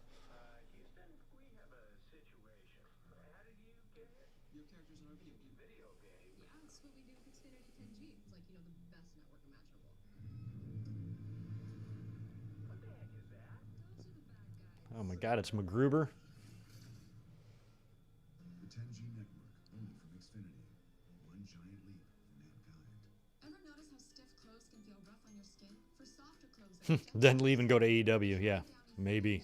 Downy will soften your clothes without dyes or perfumes. The towel wash with Downy is soft. And we've got Asuka back in control here, and Nikki on the pitcher-in-pitcher Downey commercial / wrestling match.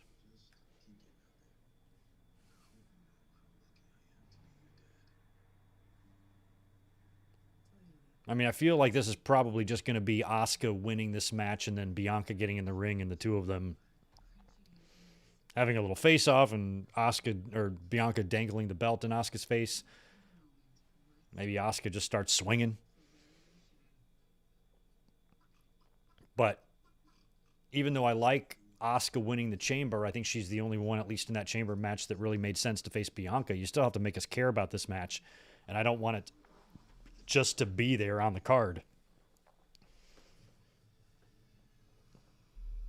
Like they probably should maybe even present this as Bianca's toughest test to date.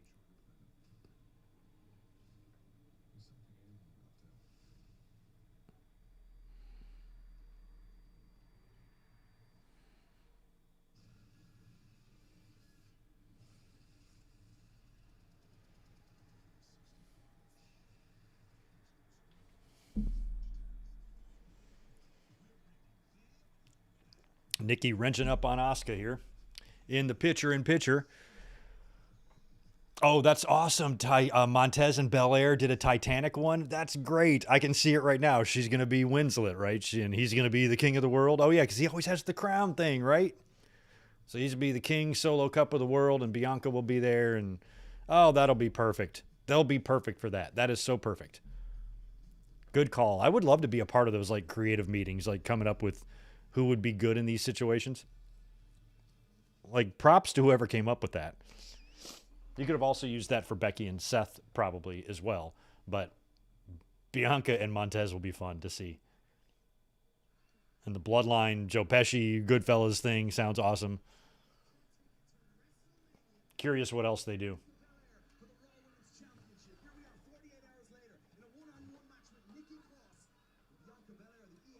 I think at 21, didn't they do like Forrest Gump with Eugene or something?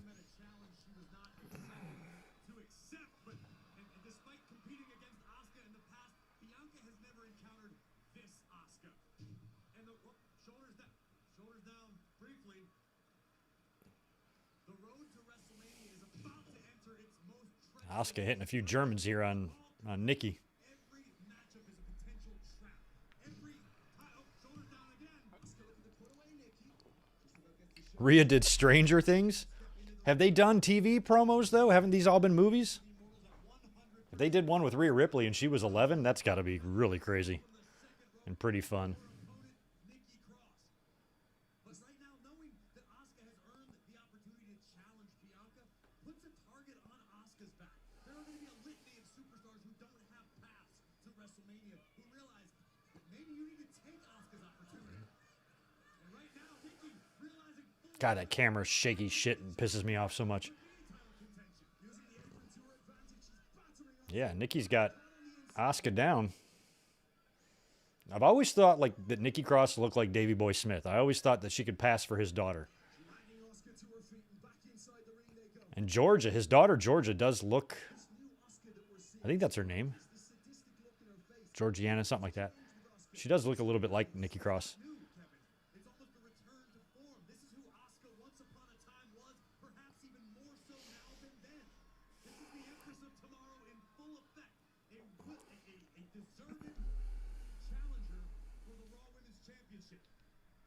And Bianca's Oh, in agreement. Devastating from Asuka. Now for the victory. Nikki Cross. Shoulders up. Nikki kicks out. Looks to me like Bianca's a little bit impressed Michael's got Heyman turning on Roman at Mania and then going to Gunther's side. That would be hard to do, though. Heyman would have to turn on Roman in the Cody match to side with Gunther. That does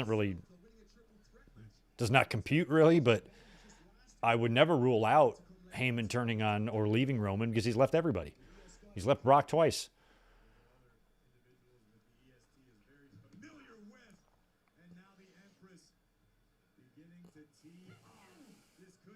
I think it would be cool if, like, Heyman and Brock never got back together and they just finish off their respective careers without ever reconciling on TV, and then, like, Brock Lesnar has some sort of, like, retirement ceremony, and then Heyman shows up to do the intro.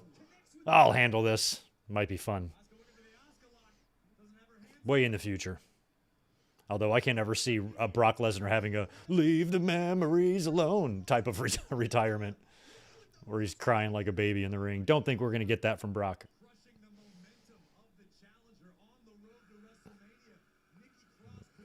All right.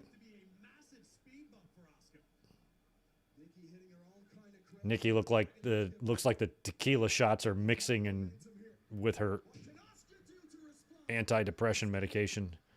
Oh.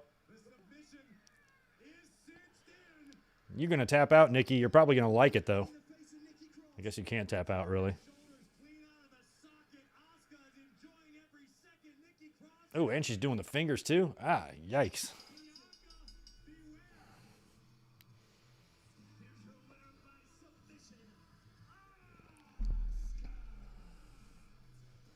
I really like Asuka's new theme. It's like the same but different.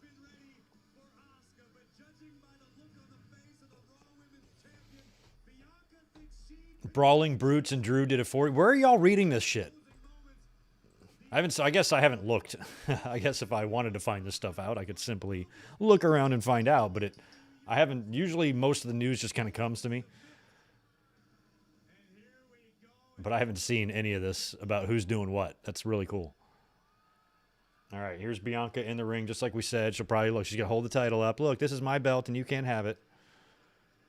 And then Asuka can either kick her in the face. Mister, look at Asuka's mouth. Look at her face. Her lips are closed. Her lips are closed. Like that, Bianca. She's pointing. Bianca's going to turn around. She's going to get Green in the face. Nope, maybe not. Oh. Oh, there it is. Look at Bianca. She's like, damn, I don't know about this one. I was thinking she was just going to miss her right away and then just kick her ass, but yeah. Instead, maybe that was her way of letting her know, hey, I could have spit this shit in your face. I didn't.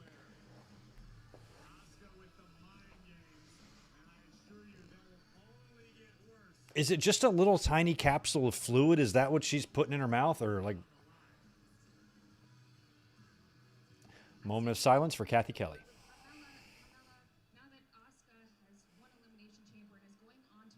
And Carmella. Have you given any thought into your own road to WrestleMania? Elimination Chamber was 2 days ago, Kath. 2. Okay? So, no, I haven't thought of an entirely new game plan to get to WrestleMania in the last 48 hours. You know what I have thought of, though? Asuka. I mean, she was the last one in there with Asuka. The moonwalking, trash-talking princess of Staten Island? I don't think so. So I'm about to make Bianca's win at WrestleMania real easy. We're gonna deliver one hell of a receipt to Asuka.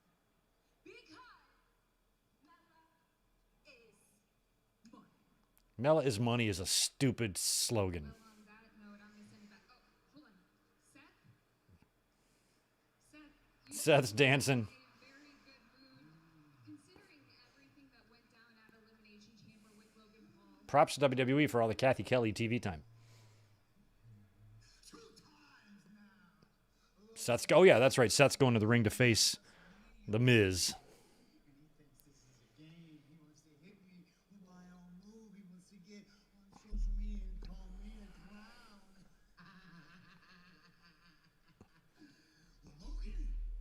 Oh, WrestleVotes as a list. All right.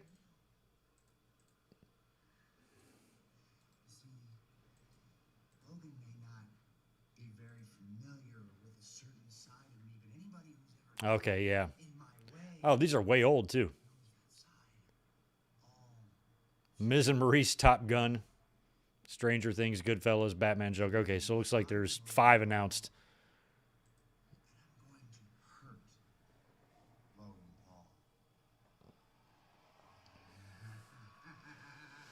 What might even be better if Logan Paul and Seth Rollins from 7 years ago. Seth is still stupidly athletic, but he's not quite the CrossFit Jesus he used to be. Seems like a perfect surrogate for suffering. Jesus, he's crazy. How is he born with that? Did he laugh like that at school in front of his friends and he not get his ass kicked? Laugh like that in my lunchroom? You'll be eating your lunch with a straw, just put it that way.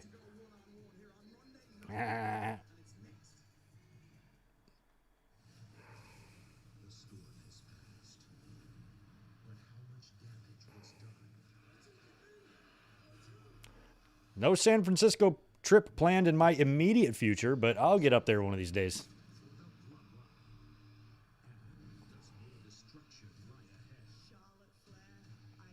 Charlotte Flair. You better beat Charlotte Flair. Or Greg's going to have a heart attack.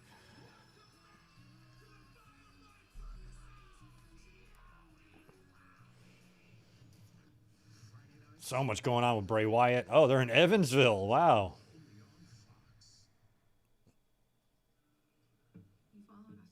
That's an old school USWA stop, right? Lawler territory. This isn't like any other ghost face. You've loved the movies. Now, put yourself in the center of the magic. The magical event. No, I don't want to be in the center of the magic. I'm good. I have never seen anything Harry Potter related at all. I don't know anything about the franchise, but I know the little kid was in the Weird Al movie. We watched that. It was good. Crunchy hazelnuts, smooth chocolate. I'm not a big fan of the sorcery and stuff. It's not for Greg. Worth celebrating. Ferrero Rocher. No, Michael, I've never been to the Jersey Shore. I've been to New York, and I spent a few summers on Cape Cod and some of the shores there, but that's the furthest north I've ever been to a beach other than the Great Lakes. Otherwise, I was a North Carolina shores guy. Pizza with any of our 5 crust types for only $7.99. Wrightsville Beach, Carolina Beach, Outer Banks. Order by phone. So choose hand-tossed, crunchy thin crust, And now I am a handmade pan, Southern California shores guy. $1. Is it a sliced ribeye, melty cheese? I haven't heard anything about Ian. I haven't heard anything about Lawler, except we got that one update that he was expected to make a full recovery. Jimmy Hart went to go visit him in the hospital and tweeted out a photo or posted a photo on social media. And sounds like he's on the recovery path, and that's good. But I have not seen any recent updates. Not that there's not any out there. There might be.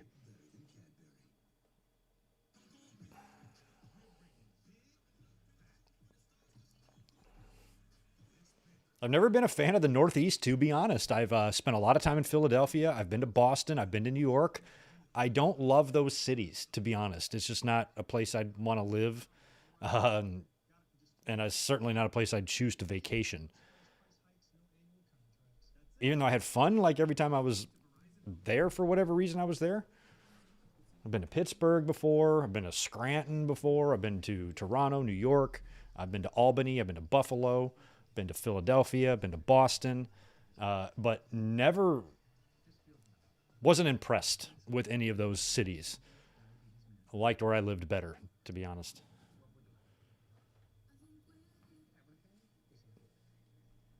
Plus, it's cold.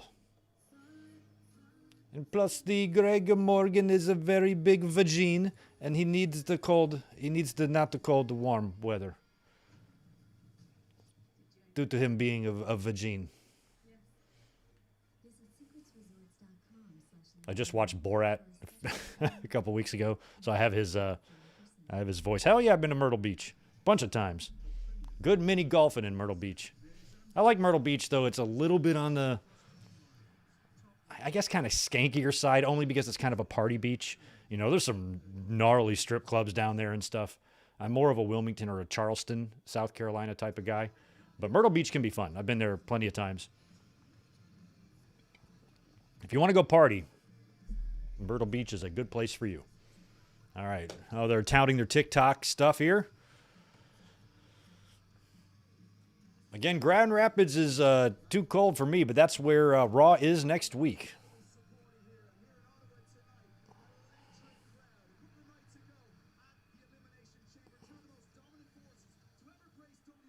Okay, so they're showing this Brock Lashley stuff again. And we got the DQ. So that kind of pretty much, we kind of predicted that in the predictions that Lashley would win in some weird way. And he did. He won via disqualification. And all of this just appears on the surface as they are setting up a blow-off for WrestleMania, probably a stipulation. I've been wanting a Hell in a Cell match the whole time between these two. But given what we heard from Bray Wyatt on SmackDown last week, it makes it seem like he's going to interject himself into the middle of this. So I don't know what the hell that means. But I don't think I want Bray Wyatt involved in this. I'd rather just have these two guys finish it off with each other at Mania. Oh. MVP calling Brock a coward.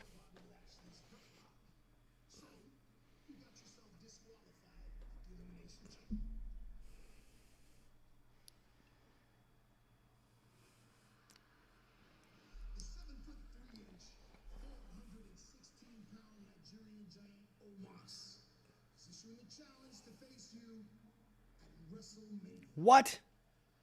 Show up next week to accept the challenge in person if What? you have the intestinal fortitude. Brock Lesnar has just been challenged by Omos for WrestleMania. This isn't going to happen. That's not going to happen. Twitter, I'm asking you, please don't shit your pampers. That match is probably not going to happen. I can't imagine it would. Unless it is, and Lashley is going to face Bray Wyatt. But why? None of that makes any sense. So they have to make it make sense first. That's why I'm not buying it yet. Do they just want the visual of Brock F5ing Omos? Is that what they want? Is that what they're looking to do here? I feel like that match won't happen. I feel like Brock and Omos would be weird. Vince is back confirmed, yeah.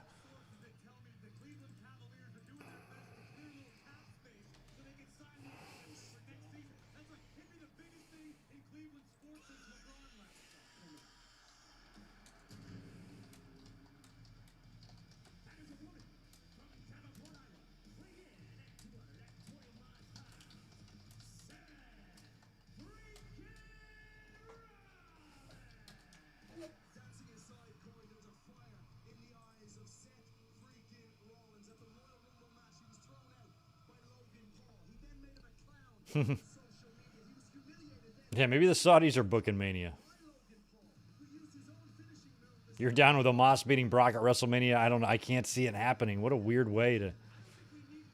If I'm beating Brock, you know, I'm not beating him with Omos.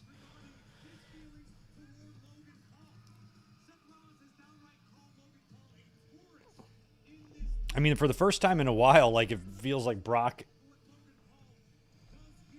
doesn't have a clear direction, and they doesn't seem like even WWE really knows what the hell they want to do. Well, welcome to the subscribing family there, Tyler. Glad you're here. Hopefully you can be a new person as well who's obsessed with liking my videos. Hit the button. Appreciate you being here. Welcome. Well, good point, Big Frank. Sometimes they wouldn't go through the trouble of mentioning the match just for it not to happen. I just think maybe that challenge is a way to lead to something else. Because he said, be here next week, so Brock will be here next week, and then maybe Lashley will show up and something will go on. We might just get Brock hitting the ring and F5ing Omos right there in the middle, taking him out. Then Lashley comes down and the two of them fight, and then maybe the lights go out and Bray Wyatt comes out. I don't know.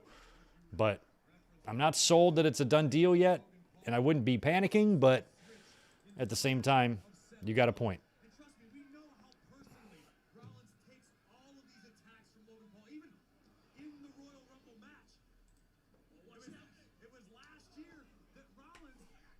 Yeah, maybe Brock faces Omos on Raw, gets screwed by Lashley. I still don't think Brock has had a match on Raw, has he? Brock is still yet to work on this show in 21 years. Which is mind-blowing that you have an active wrestler that somehow has managed to not wrestle on a show for 2 decades plus. That's insane.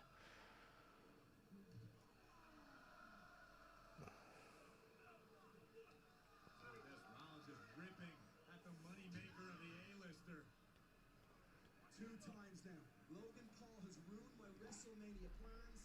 He wants to take it out on the man that launched Logan Paul's WWE career. I'd rather have Brock versus Wyatt as well over Omos versus Brock.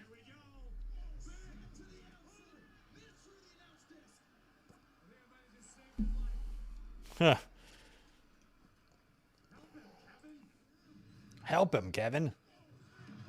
Rollins giving chase. The A-lister doing his best to get out of dodge. And what a brilliant move by the Miz. The Miz looking to end this here. Comes the leg now. The Miz for the victory over Rollins who kicks him. Can Rollins get back in this? Are we going to go to commercial and find out? Of course we are. House just isn't the same when you dressed and buckle up, fool. Will, he's right back to his old ways. I wish to create a legacy where we are represented and try to get to the next level. Fight for your principles. Anxiety trying to fit into this feather bubble. You got any Jeffrey wisdom?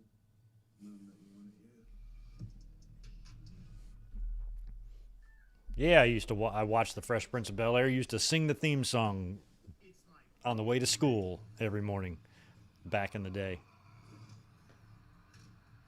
Isn't it funny, though, in The Fresh Prince of Bel-Air, in the intro, it shows him sucking at basketball, but there's that one episode where he's like LeBron, and he's like the star of the school, and scores 100 points, and goes to Disneyland, and Carlton's all jealous and stuff. I met Carlton before, by the way. But I'm like, that is a continuity error in The Fresh Prince. There was a way to make it last longer. When Will throws up that hook shot in the intro, he should have made it. Gain set piece. Try gain odor defense. Be gone, smelly everything. Because even if he made it, a couple of guys could have still caused trouble in his neighborhood. And he could still have only gotten in one little fight.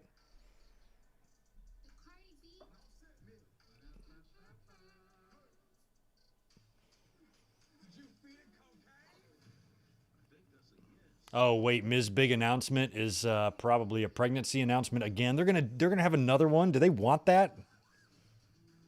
Do they want 3 of 3? All little at the same time? Think it through, Miz. Cocaine bear appearance at WrestleMania. I hope not. Wrestling has had a long history with bears, especially in the Carney days. But I don't think you want Cocaine Bear. Although Cocaine Bear against like Brock Lesnar would probably be a fun match. They'd probably do crazy stuff.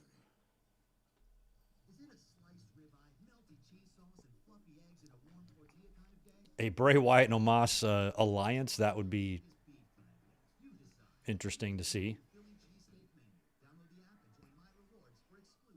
Mata, you want a Brock versus Gunther? I just can't see. I'm into the Brock versus Gunther idea.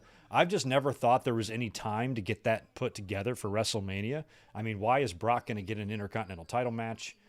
I mean, if he loses, then it doesn't matter. But I didn't feel like there was enough time to kind of get there and make that make sense. But given what we're seeing now, not a whole lot of what they're doing here is making a whole lot of sense. Now Omos is challenging Brock, and I'm still not convinced the Brock and Lashley thing is over. Plus, you have Bray Wyatt talking about these two guys. So you literally have no idea what direction this is going in.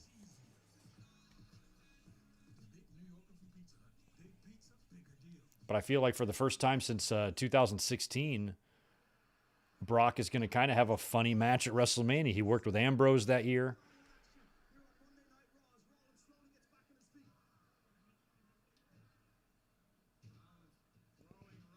We are back, Rollins and Miz. Here comes the visionary again. Great counter, shoulders down. Rollins down to put away the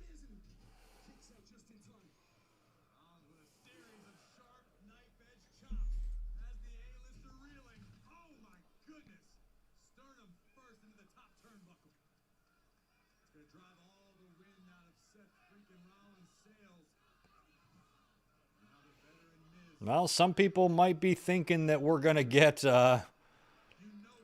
Lashley, Brock, Omos, and the Hurt Business against the Wyatt Six. That would be weird. You got to get all these guys on the same page first. MVP just called Brock Lesnar a coward, and now he's going to team up with him. I feel like it's going to be tough to get there in 4 weeks, but 5 weeks, whatever we got left. But something's up, that's for sure. There's no way we're just going to get Brock and Omos one-on-one at WrestleMania. That would be the most boring shit ever. Ottawa continues to sing Seth's song. Beyond the WWE universe, singing the battle hymn of Seth Rollins. Notice Rollins was glaring up at the WrestleMania sign because Seth knows what it feels like to not have an opportunity to compete at this showcase of the Immortals. Rollins does not want to be caught in that position again.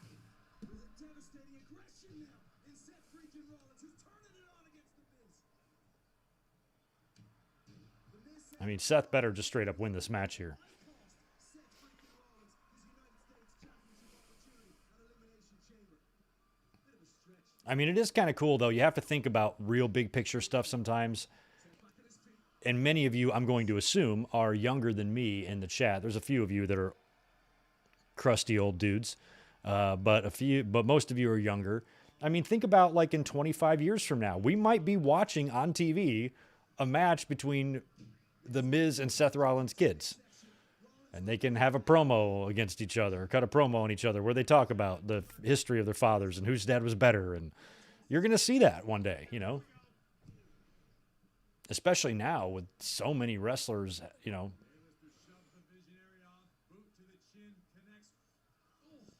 having kids.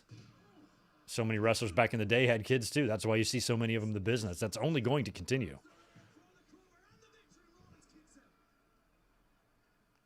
I mean, The Rock's daughter.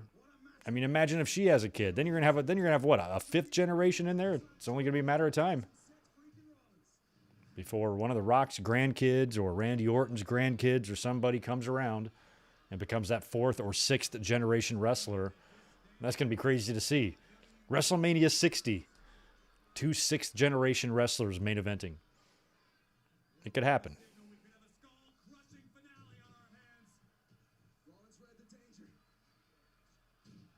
Rollins read the danger. He read it. Running knees from Miz. That looked like shit. Those are weak knees. Weak knees, Miz. You get so weak in the knees. He does.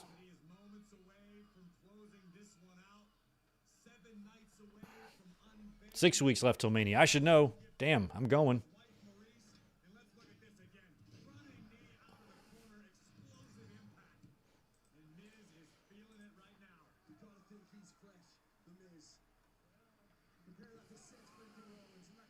Elimination Chamber match just 48 hours ago.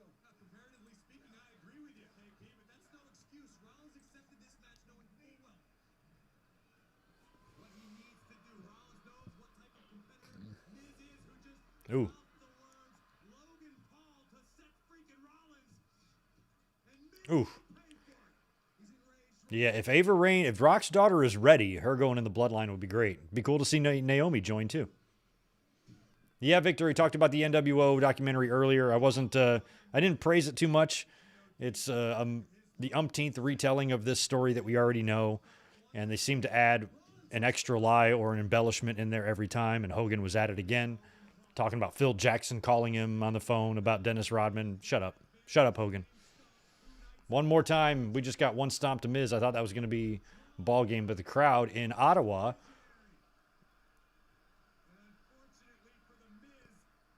they're choosing violence.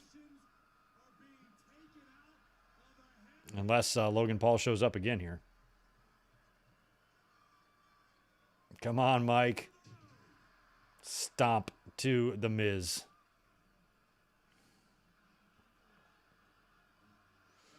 When you see the Miz beaten so easily and in such a violent way here, you wonder how this dude hung on to that WWE title for so long. I'm like, he had some successful title defenses, which is absurd.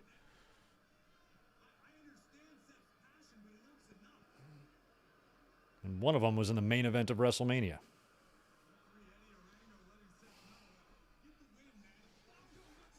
Just get the win. That's it. He's just ringing the bell. Seth, the referee is supposed to count to 3. You don't stomp his head 3 times. Rollins like, I'm just going to stomp you into oblivion. And what a statement by Seth Rollins. Look at the intensity in the eyes of the visionary. I did see a little bit of the highlights, finally, of Battle in the Valley. Social media megastar. Sasha has won the title, or Mercedes. It was very cool.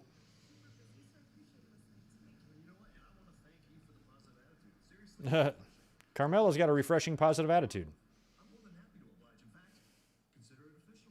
I love that Carmella's, the top she's wearing is like one of those things that you wrap around your, like a fancy set of curtains to keep them in the corner, like the thing you tie it with. That's what she's wearing to cover up. Oh, Chelsea must be coming.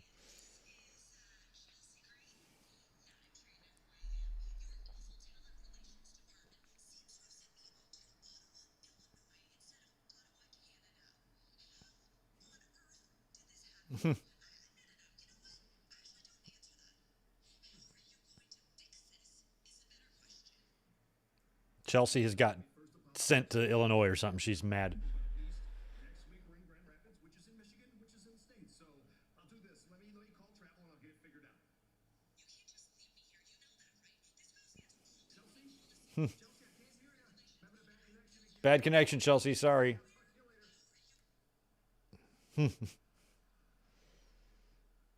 I literally sometimes have to deal with women like that on the phone at work, and I will literally just, when they're talking, I'll just be like, just hold it away from my ear. I'm like, nope, still going.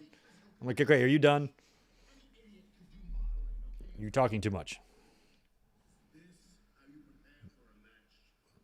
I hope it is. Otis needs to be a male model. Not only am I a bona fide Olympian and the man with the big, beautiful golden brain behind Alpha Academy, but I'm also on the cusp of a very lucrative modeling career. So if you don't mind, just get ready to model a full body cast. Hey, no one talks the master Chad Gable like that.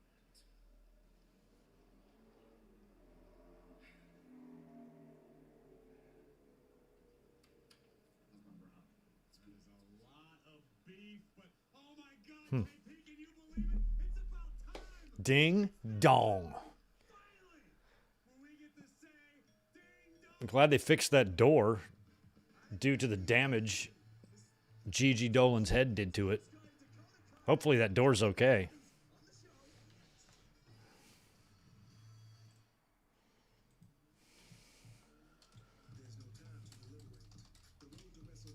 Oh, there's Roman. It's time to show your allegiance. It's time to make your choice clear. To make your voice clear. So show them with whom you stand. Flaunt it, whichever your brand. However you fan, do whatever you can, cause WrestleMania is within sight. And we got the gear right here to keep you looking tight. Aight? Yeah. Night only. Free shipping on qualifying orders. Your characters in our video game.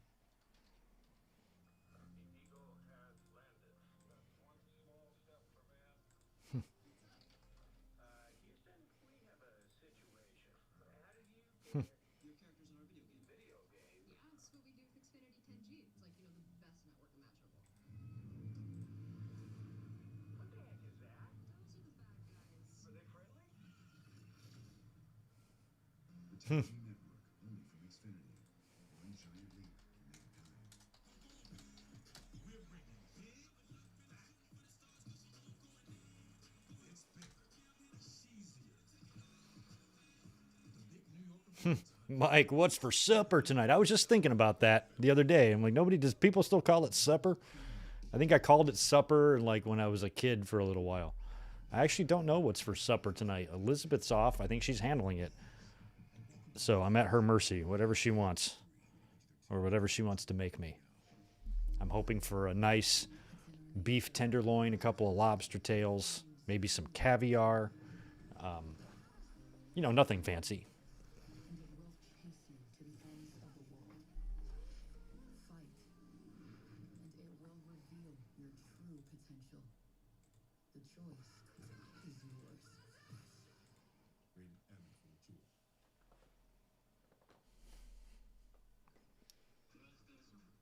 People remember ads with a catchy song. So to help you remember that Liberty Mutual customizes your home insurance, here's a little number you'll never forget. Only pay for what you need. Yo, JJ Leg, good to see you. Not feeling too great tonight. Sorry to hear that, man, but you are here with about an hour left in the show. It's been an okay show so far. We were really interested to see what was going to happen after the Elimination Chamber. We had a pretty good Cody promo. Sami cut a promo. He beat Baron Corbin. We got Asuka and Bianca, a little face-off there. We've had some stuff happen. And we've had 3 Kathy Kelly appearances, which makes this night an automatic win. Yeah, Mike, I would love to. SummerSlam is in Detroit this year. Would love to come back home for a few days. I would like to. I got another summer vacation planned. I got to go to North Carolina for a couple days and see some friends out there. So SummerSlam would be tough to pull off, and it would be financially irresponsible for me to book that trip. So I'm going to try to have some self-control if I can. Plus, I'm not sure if I love stadium shows. I just went to another one. I'm going to WrestleMania, and I went to SummerSlam a couple of years ago in Vegas, and I didn't really love the Allegiant Stadium setup. I'd rather be in a regular arena. WrestleMania is kind of an exception, so I'm okay with kind of being a little further away from the ring. But I'm not sure if I want to make that trip for a SummerSlam or anything. Plus, I just went to a SummerSlam, so it's not really a bucket list thing for me. I need to go to a Royal Rumble. So what I'm hoping is we get a Rumble here in Vegas, or not here in Vegas, but on my side of the country in Vegas or in Arizona and like Phoenix. And if they do one of those, then I will make the road trip. And LA would be even better because then it's not far at all. All right, ding dong hello, here we go. I like the music.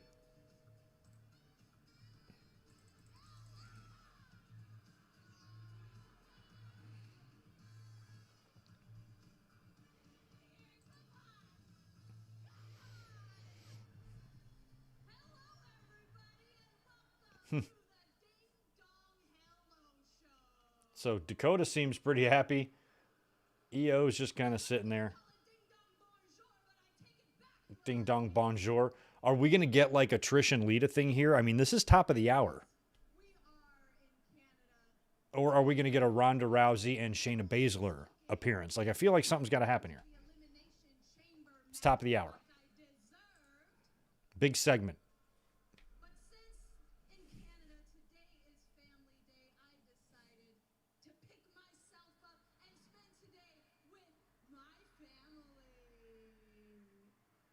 I said supper when I lived in Michigan, and I said supper a little bit when I lived in North Carolina. You guys know how much I love you. You know that. But these idiots don't know how to love you. These idiots don't love you the way that I do. And supper's not an incorrect word. You don't see a painting of the last dinner, do you? So there's nothing wrong with the word supper. I just like it.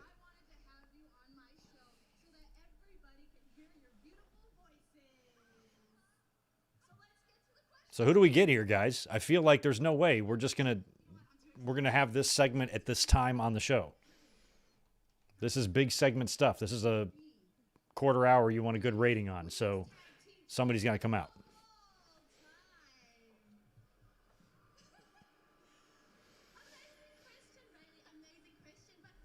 I'd either have Trish and Lita come out or Ronda Rousey and Shayna Baszler.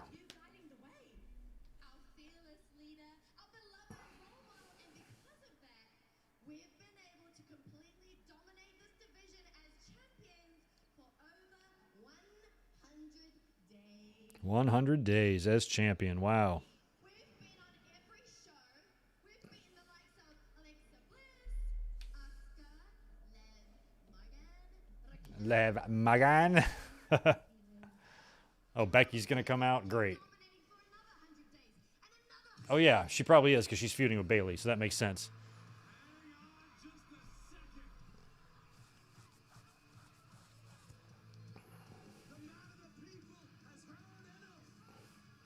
The man of the people. Yeah, I don't know why I didn't think that Becky would kind of be an automatic.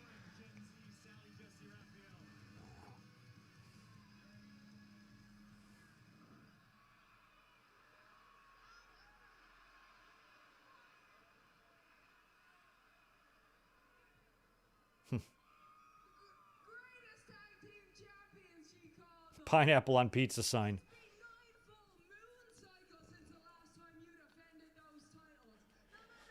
Those titles are getting dusty. There's cobwebs in them titles. There's probably some spiders living in there. You two. Die Hard does not belong on pizza, and Pineapple is a Christmas movie. I had a plan. I think I want to take those tag team titles into WrestleMania. Oh, so Becky wants the tag titles now, she's saying? I wonder if that plant is like Mitch's cousin. You've got no friends. The world is ready for that level of awesomeness now, but there was one person I was thinking of. Oh, yeah.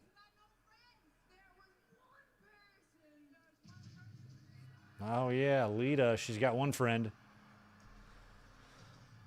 So what are they going to try to do? Becky and Lita going after the tags? I still feel like Becky and Bayley have got to face one-on-one at WrestleMania.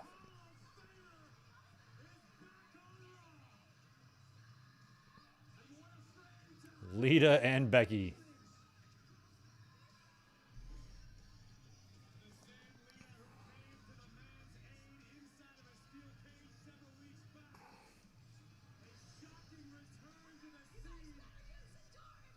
If you better use the door if you come in. Use the door.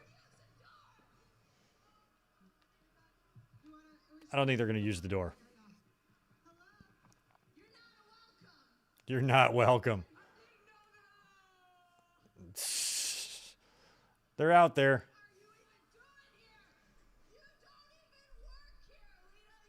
You don't even work here. You don't even go here.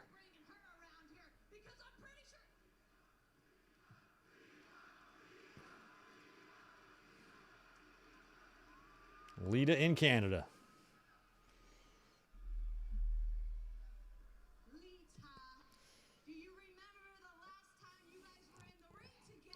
Let's get Trish out there too. Ottawa is not far from Toronto. It's all right there.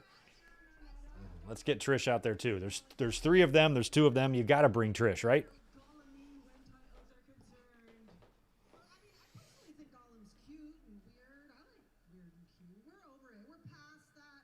Bailey, you do bring up a good point. I had my sights set on a 5th title run, but if I can't get that title against Becky Lynch, I'm kind of liking this plan. Oh yeah, did Becky face Lita at Crown Jewel or something? Is that what we got? Help me with that.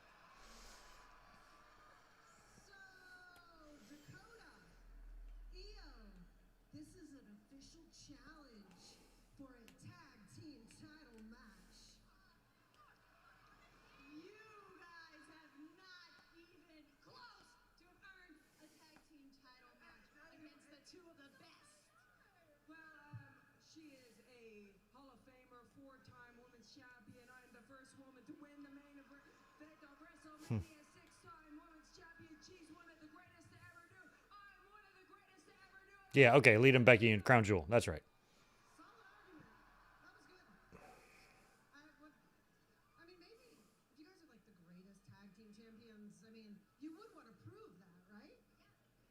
Yeah.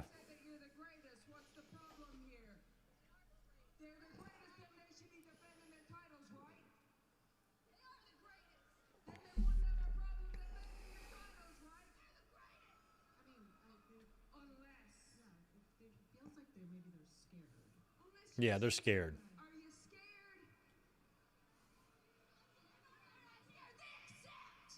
They accept, okay.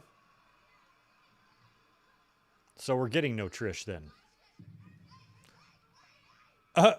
They just took the titles off of them.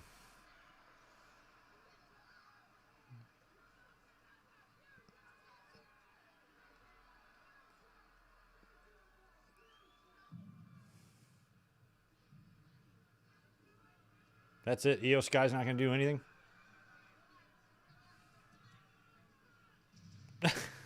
They fell back in the chair.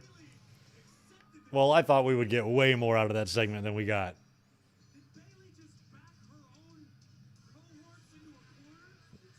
So when does that match happen? See, I thought it would be Bayley and Becky at WrestleMania. Okay. If they win the titles, is that double duty for Becky at Mania? That would be cool. Candace, firstly, coming out of Elimination Chamber, do you have an update on the status of your husband, Johnny Gargano? Well, Johnny got pretty banged up in there. I mean, Elimination Chamber is one of the most brutal matches in WWE history. But I can tell that That feels like it would be too much Becky. Oh, there goes Nikki running away. following me around for months. Why? I need you to tell me why. Okay. No. Next week, I have a match against Piper Niven to worry about. Yeah, I kind of feel like that match with Charlotte that Trish had would be an excellent way for her to be gone forever. Or not gone forever, but retired.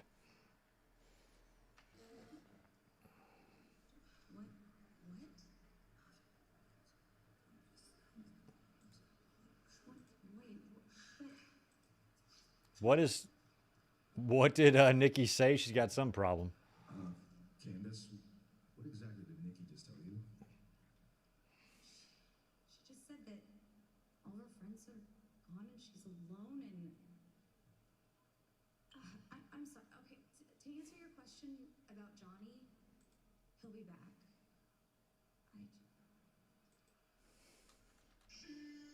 So Nikki said something a little bit, I guess, disturbing to Candace, so I don't know what that means. The following contest is scheduled for one fall. Introducing first, accompanying the ring by Otis, representing Alpha Academy, Gable. Gable alongside Otis. It's Gable set for action against the man. It took 4 superstars. Chad and Bronson. Man, get Bronson and Otis in there, man. The Aussie Destroyer takes on the Olympian Gable next on Raw. What if Otis were to defect and go become a male model, and then Gable takes in Bronson to be like the new Otis in his stable? Maybe Bronson needs that. Maybe he needs to be a part of Alpha Academy first to kind of get his personality over a little bit or something.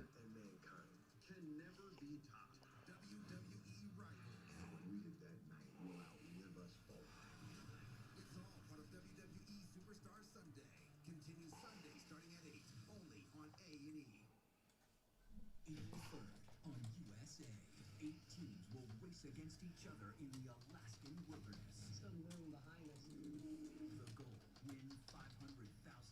There's no time for friendship. Have you looked at the map? The rules are simple. Shut the fuck up for running scared all the time. We have a target on our back. Survival isn't. She's burning up. Oh my god. If you quit, you will die. USA's Race to Survive Alaska, a new competitive reality series. Premieres April 3rd on USA. How do you become America's #1? Start by taking care of family. Roderick, how's my lips? Juicy. Earn the trust of 32 and Sexy. Luscious. for America's toughest. And help when help is needed. America's #1 isn't a status earned overnight. It's earned in every wash and re-earned. Yeah, that's the thing. If, like Barry says, like how long would Lita stick around if she won the tag titles? I don't know. I mean, maybe they're trying to... Maybe they're trying, how Big Frank says, maybe they're trying to build a better team for Ronda and Shayna Baszler. It feels like they're kind of forming an alliance. So I don't know if that means Ronda's going to be sticking around longer past WrestleMania, and maybe she has a run with Shayna and they have a run with the tag titles, then they feud. Or they might just split up before WrestleMania and have a match against each other at WrestleMania. But I think if Ronda and Shayna Baszler took on Io Sky and Dakota, it would be a slaughter. So maybe Becky and Lita offers a more formidable team. I don't know what they're going for here. I have no idea.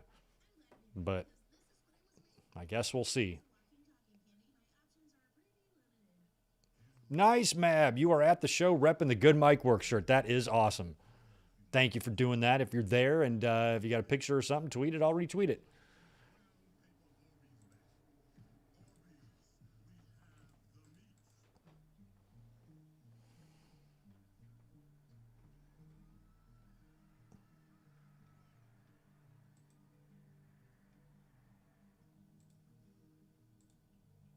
Some talk of a Trish and Bayley match at WrestleMania. I don't know. Alex Bryant, I have been there. I've actually been there a lot. I live kind of on a little side street, and they forget us sometimes. And since I've lived in this house now, going on 3 years, they've forgotten us a few times, and it sucks. Sometimes you got to call them, and sometimes it takes them forever. But we need the trash to come because we have a shitload of trash. So if it does not come, it's going to really pile up and be disgusting. But yep, it's always annoying living in a house like that. When you have trash pickup, it's easier when you're in your apartment. You just go downstairs, throw it in the thing. You don't think about it again.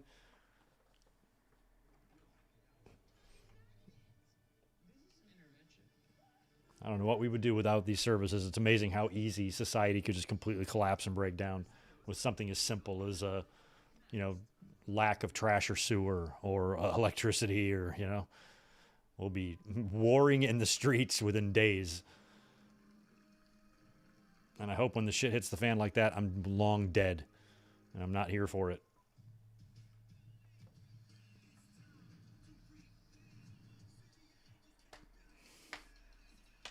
Yeah, this Chrisley, they're still showing these Chrisley shows. I just thought these were old reruns of the crap they've already filmed. But if they're in jail right now, I think that's hilarious that USA doesn't care.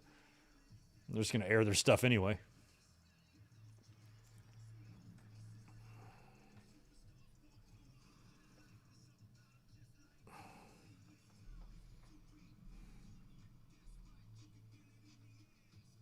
I don't know what kind of video package we're getting here. Is this for WrestleMania? I guess it is, yeah.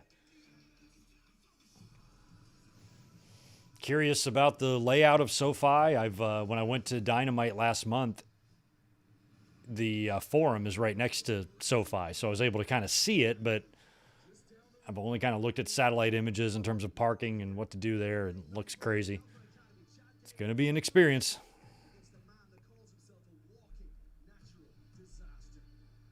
A walking natural disaster. You mean like tugboat or typhoon, I mean?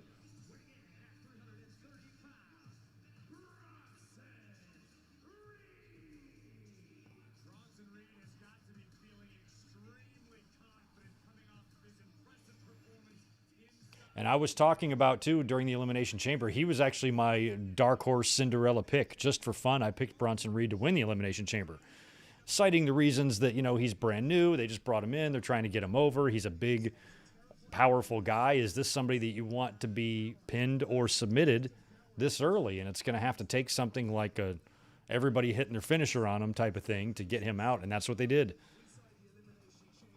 So I was okay with them beating him.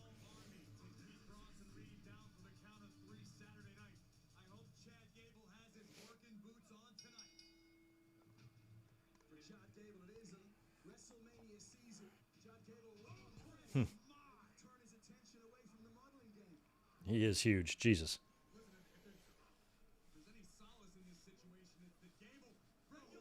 Oh, wow. Running shoulder tackle from the apron onto Gable. Yikes.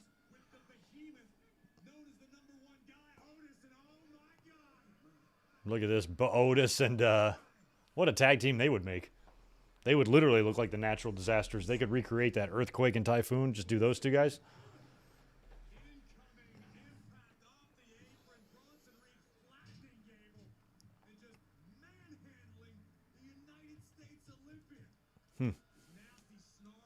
Yo, what's up, Clyde? Good to see you, man.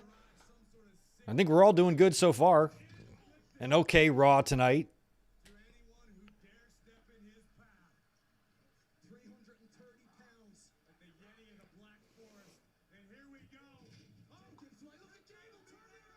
Oh, no.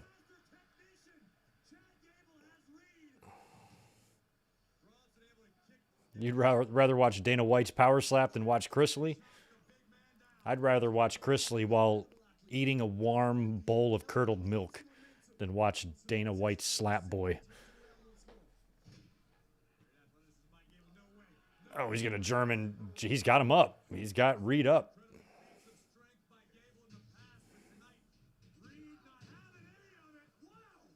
Took him down. Took him down hard. Gable's going to the top.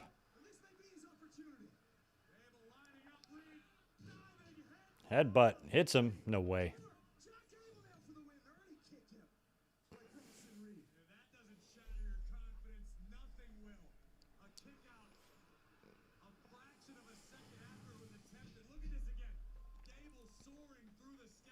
Soaring through the skies, Gable. Oh, there's the male model lady. I forget her name. He's easily distracted by snacks. Oh my God, Corey.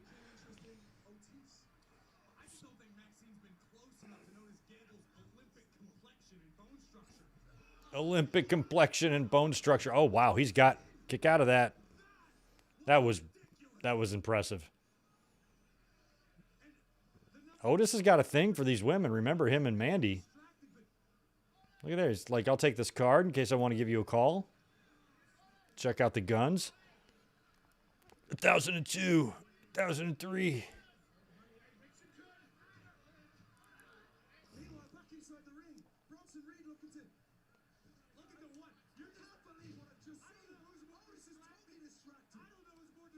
Otis. I think it's time. I think it's time to make Otis a male model. Oh, tsunami, a big one. Are you all right there, Gable? We didn't crush a spleen or anything, did we? Bye, Otis.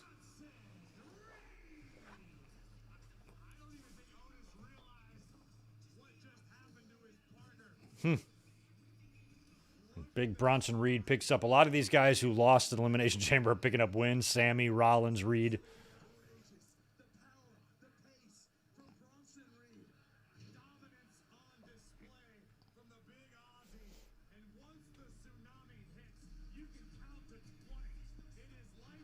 Ooh.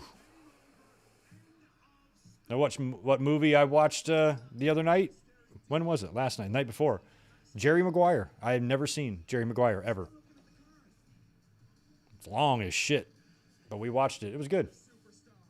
I can see why it was so popular. I don't know how I missed it back then, but I just never saw it.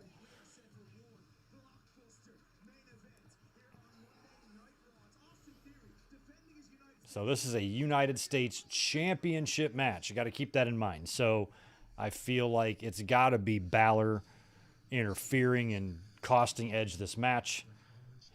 The Copelands were successful on Saturday night. I feel like Edge winning the U.S. title here would be weird. I feel like a blow-off match of some kind with Finn Balor at Mania would be great. We also saw some reports of Finn Balor, reportedly WWE maybe bringing back that demon character one more time and giving it a full-blown push. What better way and better place to debut that demon character than at WrestleMania? Do it as a surprise. Have him come out as the demon. He beats Edge, and now he's the demon again. I'm not even sure if I would announce the demon prior to Edge coming out. Maybe you do. But if Edge did some sort of like a brood entrance at WrestleMania and Balor did the demon, how cool would that be? What if they even brought in Gangrel? I don't think AEW would loan WWE Christian. Christian has been passed around before. I don't know if he'd really want to be loaned out, but if you could do some sort of a brood thing with Edge would be cool. And then Balor could be the demon. I think that would be awesome.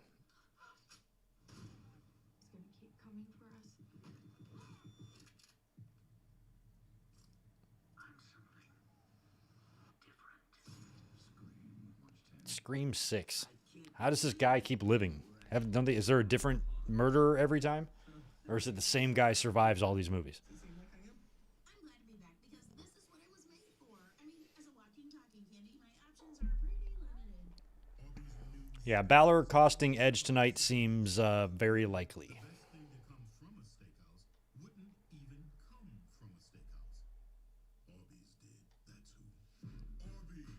Oh, nice. Filmed first of 4 independent short films in 3 weeks. Right on.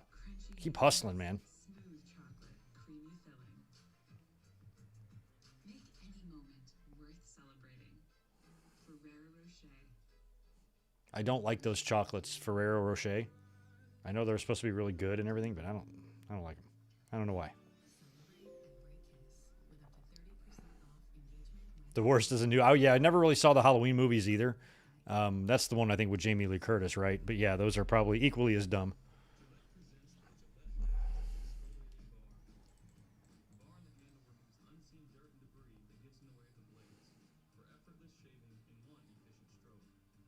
Does seem like there is a little bit of panic on the Omos Brock match, but that's Twitter for you. Nobody thinks first that seems like it would be unlikely to actually happen. But maybe it will. I'm sure there's people who, oh, Vince is back for real. We say it as a joke in the chat, but I bet you there's people who really think that just because they get so mad. They get so flustered and butt-ass angry. They can't think of any other way to disperse that anger other than thinking of the worst possible fucking thing. Vince is back.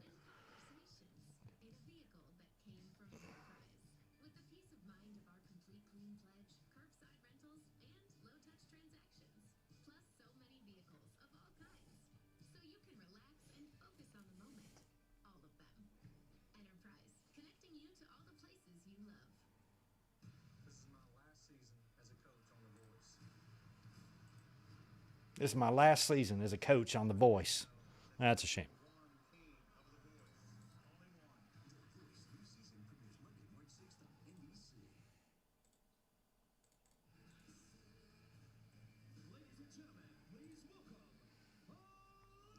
All right, Elias. I still think at some point we're going to get an Elias and Boogs feud that leads to an Elias and Boogs tag team. And they're going to come out there. They have 2 very different styles. It'll be hard to make their musical styles mesh, but it would be fun to see them try. Look at Boogs writing things down. This is the time of the year when stars are made. And let me tell you, there is no bigger star than Elias. There is no bigger legend than Elias. And so the question that has to be on everybody's mind right now, and Boogs, you better be back there taking notes. You better be back there taking notes, Boogs. He's writing it down. Who wants to walk with Elias I'll walk with you, bro. at WrestleMania? Come on, there's got to be somebody out there that wants to stand center stage on the grandest stage of them all with the grandest performer of them all, Elias. Whoever comes out. What? I don't think Lashley wants to walk with Elias at WrestleMania. WWE Universe, behold the Almighty. And Lashley is ticked off. Yeah, he looks ticked off. Yeah, I hope he's coming down just to murder Elias, not say, yes, I will face you at WrestleMania. Brock will face Omos, and I will face you, because that makes all kind of sense. He busted his spine and throws him out. Oh, he's chasing him. The Almighty isn't concerned about a road to WrestleMania because Bobby Lashley is on a war path to WrestleMania. And tonight, unfortunately for Elias, the troubadour is caught in the grip. It looked like Lashley hit himself on the ring post on that. All right, so Lashley is unleashing an attack here on Elias on the outside of the ring. I hope Rick Boogs is writing all this down.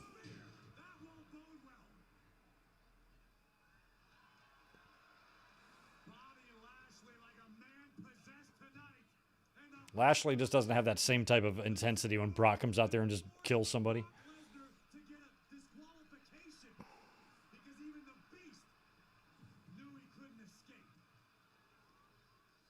Look at how ripped Lashley's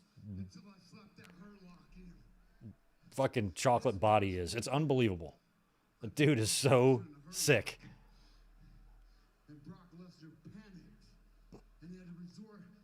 And Lashley has had Brock beat all these matches they've wrestled in, too. Not Brock Lesnar, not Bray Wyatt, not Elias. Nobody in that locker room breaks the Hurt Lock. So now I will not be disrespected. And that's true. Lashley did not break, or Lesnar did not break the Hurt Lock. If you disrespect me, Lashley, I assure you, I will not disrespect you. It's the last thing I would ever think of doing. I'd stick a pair of scissors up my ass before I would disrespect you. Bobby Lashley is in a nasty mood as we head toward Los Angeles to Hollywood and WrestleMania. What does that path look like for the Almighty? Yeah, I'm not surprised I'm going to be behind by about a minute or so. I'm on a streaming app, so they're never... Even if I refreshed it, I don't think it'll make any difference. Hall of Famer Lita to take on the tag team champions of Dakota Kai and Io I use DirecTV Now, if anybody's got that. Or it's, yeah, it's DirecTV Now. I got it with a phone plan a few years ago. I got it with for like $10 a month. It's like a $70 app.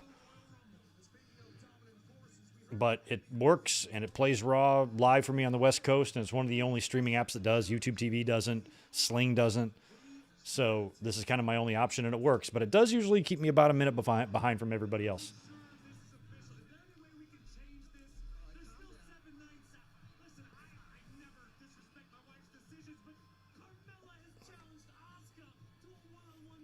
It's much easier on the watch-alongs, the classic watch-alongs, and we can do the timer. But on this, we got to just watch. All right, next week, Hollywood edition. What was that match they just advertised? Carmella and Asuka. Okay. All right, here's Byron. Superstar. First off, congratulations. You and your wife, Beth Phoenix, defeating Finn Balor and Rhea Ripley at Elimination Chamber. But there's no rest for the weary, because shortly after that, you accepted Austin Theory's United States Championship Open Challenge. How are you feeling just moments away from this huge match? Well, Byron, I'm happy that they Was Edge U.S. champion ever? That's back home with the girls, and I feel like I can finally get back to the I actually don't remember him being U.S. champion, but I think he was. Oh, no, he was. He was in the early days. challenge for the U.S. Championship. I think I saw him win that belt. I was there at Survivor Series in 2001. I think when he unified him or something, or maybe he was already U.S. champion by then. But other than that early run in 2001, was there another time that he had a run with the Us Championship? Yo, Kevin, good to see you, man. Glad you're here too. Yeah, Clyde, I don't doubt it. You and Bobby go to the same gym. Y'all would make an excellent tag team. You'd have that Simmons and Butch Reed vibes to you. I wouldn't mess with you.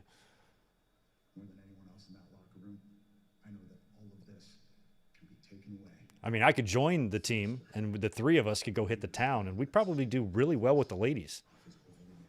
Especially me and you. Probably not Bobby so much, because, you know, he doesn't have this that we have, you know, but I think he'd still do pretty well just because he was with us. We'd help him out. See, Edge is acknowledging his window. My second match in this company was here in 1997. In Ottawa. I haven't performed here in 18 years. That's cool. So it would feel pretty damn good to win it here and walk into WrestleMania as the United States champion. Yeah, I feel like WWE hit Ottawa during the Canada-USA feud. I think they were in Ottawa one night, right? Maybe? Never say never. Or no, they were in Ottawa the night after the screw job. That's what it was. Raw was in Ottawa on November 10th. I'm certain of it. That might have been the show Edge is referring to. That's crazy. All right, here comes A-Boy Down or whatever. Austin Aries, whatever his name is. The Us champion. Getting all in the way of Kathy Kelly's interview earlier. And now they're giving this guy a main event. He must be pretty good.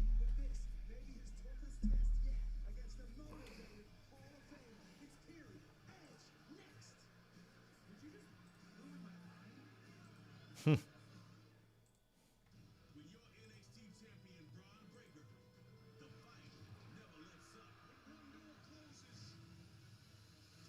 next door opens.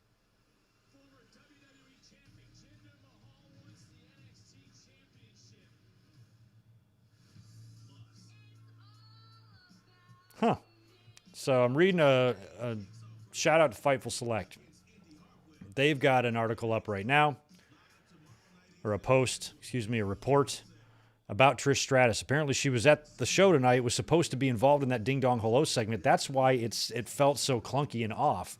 The report reads as follows, and I quote, again, this is courtesy Fightful Select. A major segment involving a huge return was supposed to go down on the February 20th edition of Raw, but it didn't. Trish Stratus was set to return during the Ding Dong Hello segment with Bayley, but it didn't end up happening. Instead, Lita and Becky Lynch showed up and made a challenge for the women's tag team titles. Details are few so far, but it was confirmed to us that Trish was the original plan. In fact, Trish physically was at the show in Ottawa, but left before the segment happened. When we asked what ended up happening, we were simply told it was a, quote, creative change. Which we'll dig more about. So I'm not sure what the story is with that. What would make that quick of a creative change where you've taken the time to fly in a legend like Trish and bring her in and bring her to the building, only to decide not to do it, and what you did instead of that wasn't very good. So I wonder what that was. I wonder what that was about. Interesting. Look at there. You can watch this channel to get news because that came through in real time.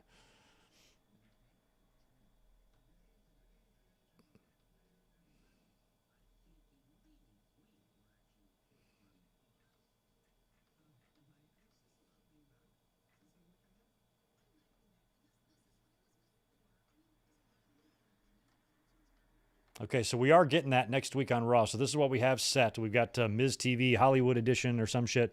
We've got Piper Niven and Candice LeRae. Probably more Nikki Cross stuff will happen in that one. Asuka taking on Carmella. And that women's tag team championship match is a go now. Becky Lynch and Lita challenging Damage Control for the tag team titles. Now, maybe, perhaps, they've canceled Trish for tonight to bring her in next week instead. Hopefully there's no problems with Trish in the WWE. I wouldn't imagine there would be. So maybe since they're booking this championship match now, they decided to go in that direction, and they felt like bringing Trish back would be better to do next week at the conclusion of that match. That feels like what it could likely be, to me. Anyway, I feel like that's a much more likely scenario than there being some actual falling out or issue between Trish Stratus and WWE. That doesn't seem likely. It sounds like it might have been a legit creative change. Hey, we think it would be better if we brought you back next week instead of tonight. And that could be it.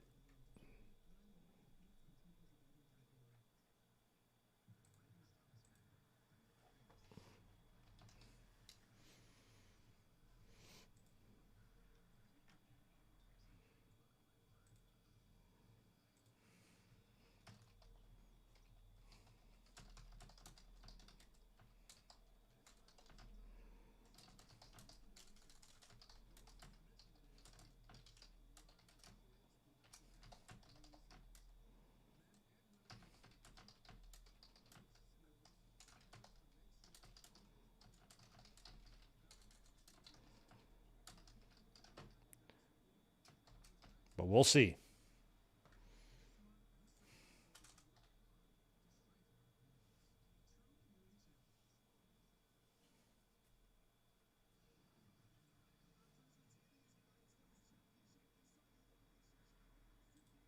Let's hope so. All right. Theories in the ring. We're back from commercial. It's time to bring out the rated R superstar.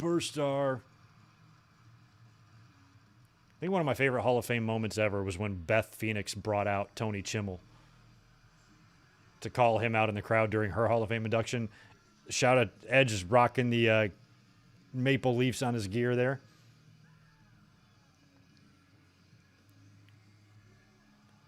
cool Canada-themed gear.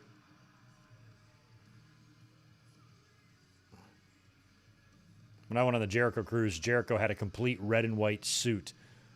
It looked like something like that really outlandish, like hockey reporter would wear.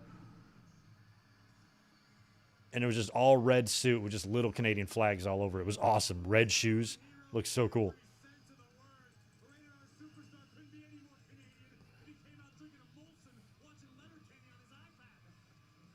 Nice, Clyde. Thanks for those pictures. Looks like a nice place. What are you drinking? And I want one. That looks like a mango orange margarita or something. I'm more interested in that. The Devil's Lobby. That's cool. That's awesome.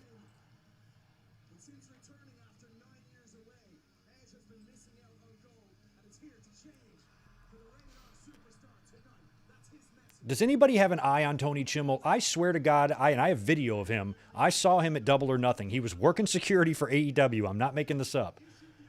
And I've got video and pictures to prove it. But yet I've never seen one single report of him having anything to do with them or working in AEW or working behind the scenes. I've never even seen his name brought up ever.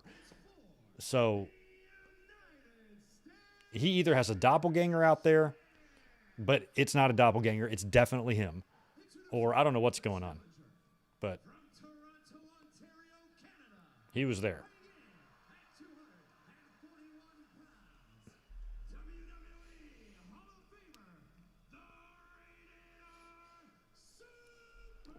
Superstar.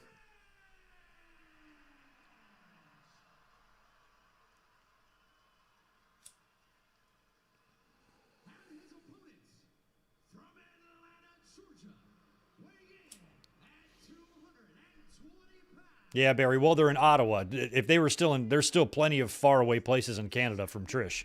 I mean, if they were in Calgary, that would be a long-ass trip. That would be the equivalent of going across the country here in the States.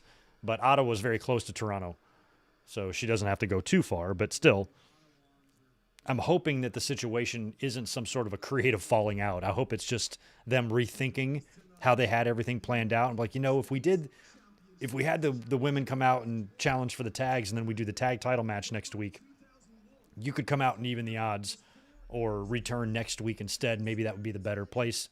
Is it cool if you go home? And then Trish was like, yeah, of course, no problem. See you next week. Hopefully it's something as simple as that, and there's nothing deeper to it.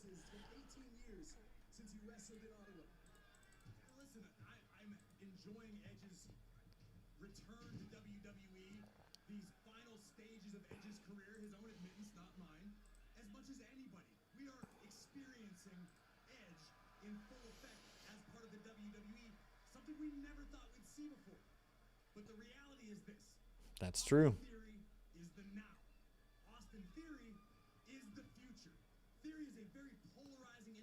Oh, he's polarizing. They love to talk about how people are polarizing. They love that. It's like their favorite. Everybody's got to be polarizing.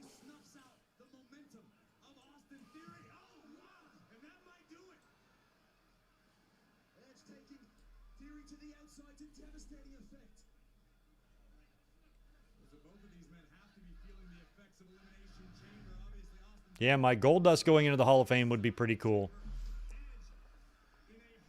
Even though I don't think Tony Khan is all that thrilled with any other wrestling companies right now, and he's not going to really be bending over backwards to help anybody out. I feel like just the Rhodes name and the respect and Dustin and who he is, Tony Khan would look really bad if he stood in the way of that, you know? And I usually have Tony Khan's back on most things. I think fans with fixation on him who hate him so much are really stupid and hypocritical and fucking dumb. But he doesn't behave great all the time, and there's a couple times when he's done some things I'm like, damn, Tony, chill, bro. So if he were to somehow just out of spite say, no, Dustin, I'm not going to let you go and get inducted into the WWE Hall of Fame, I'd lose respect for him. So I just don't think that he would do that. I don't think somebody like Dustin, who clearly is close to retirement anyway, and, you know, if they wanted to bring him in, Tony should be able to look beyond and say, this is not about either company, you know, it's about Dustin. It's about giving him this moment. And I just don't think he would do that. He wouldn't stand in the way of that, because that would be silly. Because then what? Then Dustin just waits out his contract, bitter and pissed, leaves and goes and gets inducted into the WWE Hall of Fame anyway. But Dustin would be cool. I'd be into that. Cody inducting him, you know? Yo, Mikey Morrison, good to see ya. Thank you for that, too. Hey, Greg, love your channel. Need this. Your cat passed. Oh, man, I'm sorry to hear that. And, yeah, you guys know I've been through that myself. Very sorry to hear about that. It's always rough with pets. They're your family. And as somebody who is still in the process of mourning my guy, heart goes out to you, man. Condolences to your fur baby there. And best of luck getting through everything. You just got to do it, you know. There's nothing else you can do except just take comfort in knowing you gave him a good life, you know. That's what I do.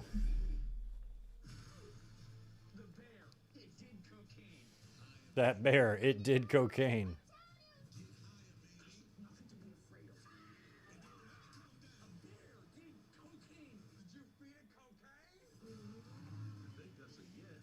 I forget this cocaine bear nonsense is some sort of true story. I think it's a plane carrying cocaine crashed and then like bears got into it, I think. But then they've turned this into a movie where just one bear gets coked out. That's hilarious. Mike, Tito is doing good. He is, oh no, he's not asleep. Where is he? He's on the couch, but he's under a blanket, so I can't see him.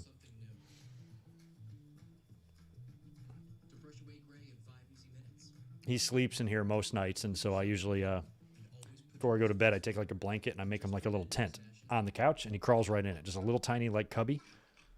I just put the blanket on the back of the couch and pull it down and tuck it underneath the cushion, and it creates a perfect little like slanted tent for him. And he crawls right in it, sleeps all night. He loves it. So as soon as he sees me putting that together, it's like he knows it's bedtime. He jumps right up and goes right in it. And he goes in it a lot when I stream too. He's very good. He's like a dog. He's got a little internal body clock too.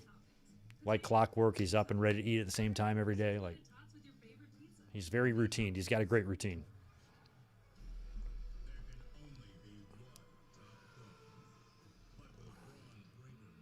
Oh, even in the true story, it was one bear? I was thinking like it was a bunch of bears. Because that would be funny. Cocaine Bears would be a much funnier movie than Cocaine Bear. Give me a bunch of them. Give me a whole family of bears. I want to see Goldilocks go into that house. Goldilocks and the 3 cocaine bears. Give me that children's story. Those bears might have their way with Goldilocks. It is extremely rare to have a WWE Hall of Famer who's still an active competitor, still up to the task of challenging for a title the way Edge is right now. Austin Theory knows if he Nice, your cat's name is Bray and he's orange. he's got to do it at the expense of someone the caliber of a rated R superstar. That's not going to help Theory's And the thing about Dustin too, you know, if he didn't get in this year, getting in one year would be great, but Hollywood would be kind of cool because that's where Goldust is from. So it would be kind of a fitting city for Goldust to go into. to compete at the highest elite levels in WWE. That's what we're seeing from Edge right here. Case in point. Cover now. Edge hooks the leg for the victory kick out by Theory. Edge saying it earlier on. Now with the Judgment Day in the rear view. I want to go back to the goals I first set when I came out of retirement. And that is to become a champion again. Oh yeah, they should do a rehab bear. That would actually be funny. Oh nice, that's your cat's name. Your cat's name is Vash. Wow, 16 years. You are lucky. I wish Bub lived that long. He only made it to about 13.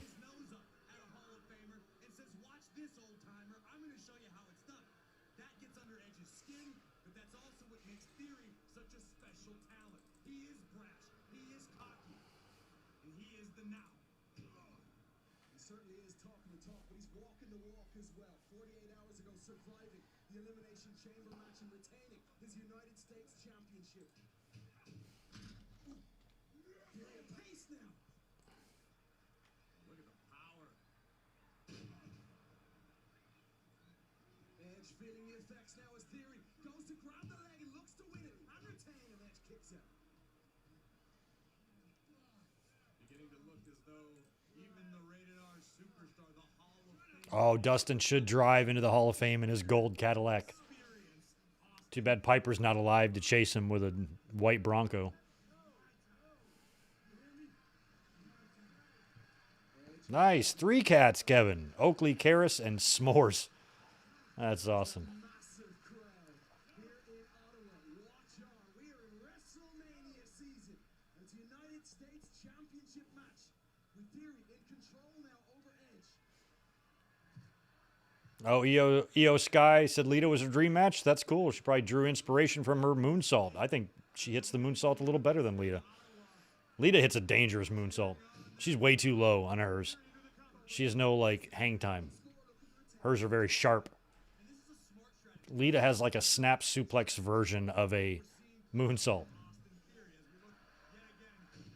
She's the dynamite kid of moonsaults.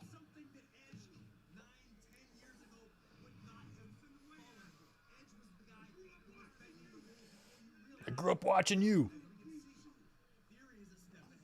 Theory talking shit to Edge, too. You're often quick to point out no wasted movement with Austin Theory. Straight back in. Once more to grab Edge. And Theory realizes that Edge is still extremely dangerous. Edge is a massive threat to Theory's forever reign. So Austin Theory's playing it a bit tentative right here. Notice a rear chin lock. He's not going to beat Edge with a rear chin lock, but he's wearing the Hall of Famer. Yeah, my cats' ages were usually easy because they were both born around my birthday, so I just consider whenever I have a birthday that they have also aged another year. Because Bub I got as a stray, but when I did the math, I was like, oh, his birthday was probably, when they said how old he was on his paperwork, I'm like, oh, that puts his birthday right around September. And Tito was born in, like, late August. So, all right, we're back to commercial here in the final 11 minutes of the show. Pitcher-in-pitcher. Theory is hammering away on Edge. This is a U.S. title open challenge that Edge answered. It's our main event tonight. Don't see a title change here. I see Balor coming out and interfering, and Theory picking up the win. Or maybe not picking up the win so much as surviving. We could just see Balor interfering, and Edge picks up the win via DQ. That's possible. But one thing is for sure, neither one of these guys are being beaten clean in this match. I can't see that happening. Theory putting down Edge wearing that gear in Ottawa tonight? No.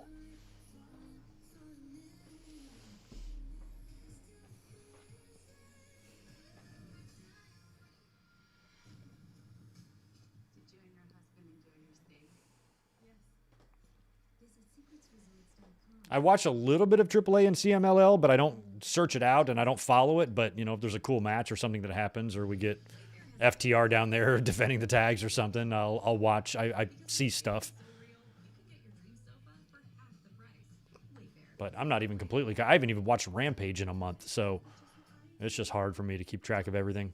The only way I'm going to be able to watch everything is if I can do this full time. So we got to get 4 times more subscribers. We quadruple our audience, I'll quit my job. So that means all of you have to tell like 4 people. And then they all have to really, really like me and subscribe and tune in every week. Does it seem like I am? I'm glad to be back because this is what I was made for. I mean, as a walking, talking candy, my options are pretty limited. Introducing the Ferrero Rocher chocolate bar. Crunchy hazelnuts. The AEW pay-per-view, I will probably just review, I think. I don't think I'll do a watch-along for that. We'll probably just review the pay-per-view in March.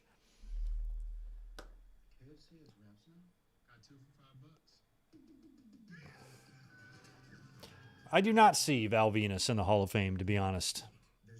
You could use the Coco Beware rule for him, you know, but I just don't see them ever getting around to discussing his name and saying he should go in. I mean, maybe in a few years or something, but Val's one of them QAnon nuts, and he was all over the place. He did a recent interview where he talked about his career, and he was actually it was really a good interview because he wasn't crazy in it. But I don't know if I'm really rushing to call him.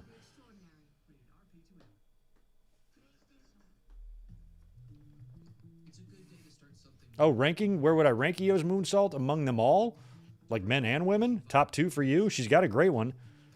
I remember I went, shortly after her debut, I was at War Games in 2018, and she did a run-in during one of the matches there, and she did like a moonsault off the top, and I remember saying like, damn, that's really good. I didn't realize how good at it she was.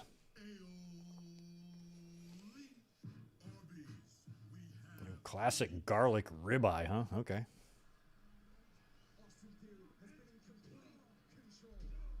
Complete control. Nobody's ever in control. They're just in complete control. It's always complete. They're never in a little control.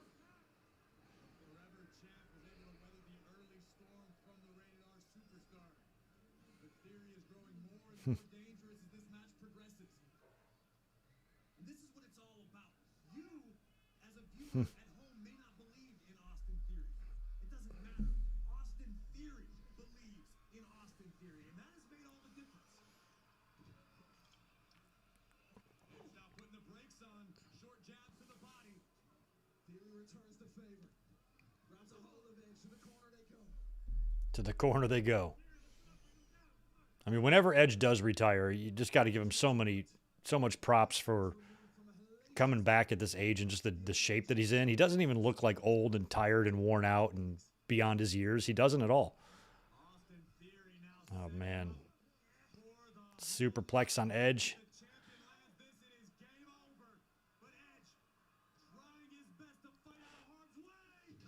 Down goes Theory. Edge to the top. Kind of like a high cross to the back of the head. Basically used his body as a weapon.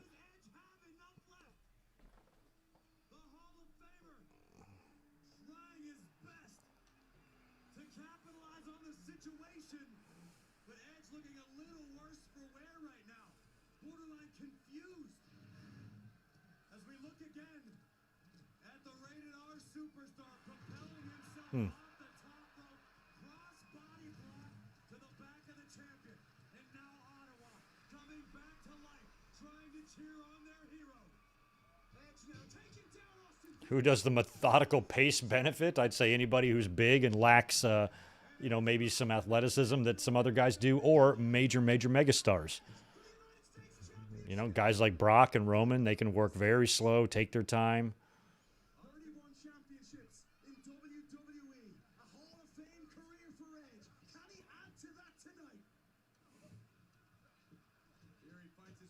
Depends on what kind of situation you're in, too. Some matches or storylines might call for you to be a house of fire as soon as the bell rings. Others,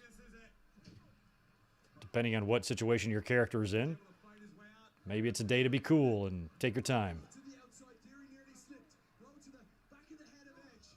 Oh, nice.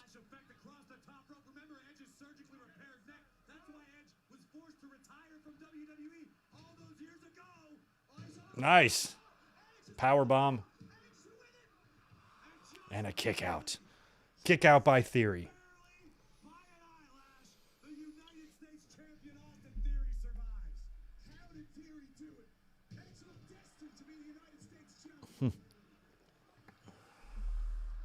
Big Frank does not like KP. It's not the accent that bothers me. He doesn't seem like he has a whole lot of energy to him, but that's kind of the point. Jimmy Smith was a seamless transition in there. But Patrick's a little bit on the boring side. Oh, Edge flipped right out of that. That was sweet. Crossface. Theory's got a... Oh, no, he had a hand in it.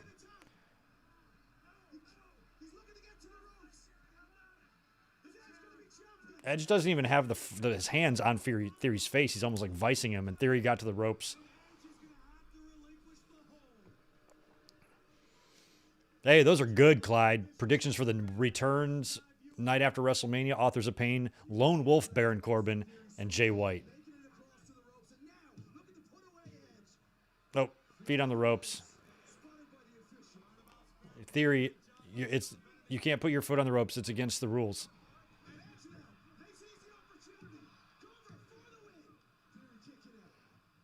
And wrestlers aren't supposed to do things that are against the rules. Oh, no. A-Town down missed. Execution. I hate that I know the B moves. It's always been a pet peeve of mine.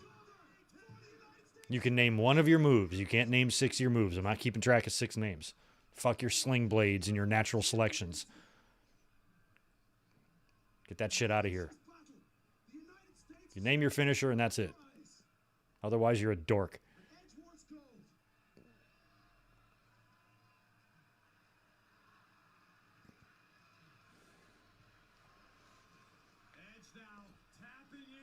Yeah, we got 2 minutes left. Edge just looks like he's reaching down before Balor comes out and screws him over. Edge going somewhere else. He's Warrior at WrestleMania 7. He's getting a message from a different kind. He's talking to the gods, looking up to the heavens. Here's Balor. Here's Balor. Is he wearing a bow tie? Roll up. Wow, he almost did win. Ooh, and there's Balor with the kick, and there it is, A-Town. And that should be the end of the match. Very predictable finish. And Theory with another big win on his resume. He has now put down Rollins. He's put down Edge. Oh, I thought Balor was wearing a white bow tie. He's wearing a bandana.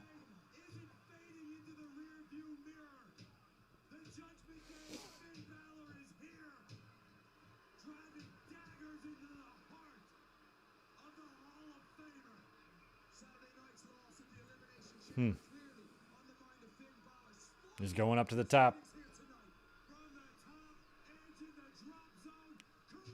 Ugh. And there it is.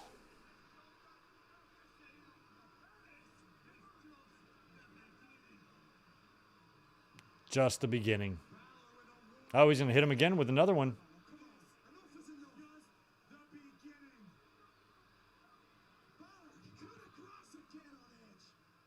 Hopefully this leads to what we had predicted all week long, that we get some sort of a gimmick match between these two guys at WrestleMania. And I think Finn Balor returning as the Demon would be awesome. If you could get Edge with a Brood entrance at WrestleMania taking on the Demon would be a lot of fun.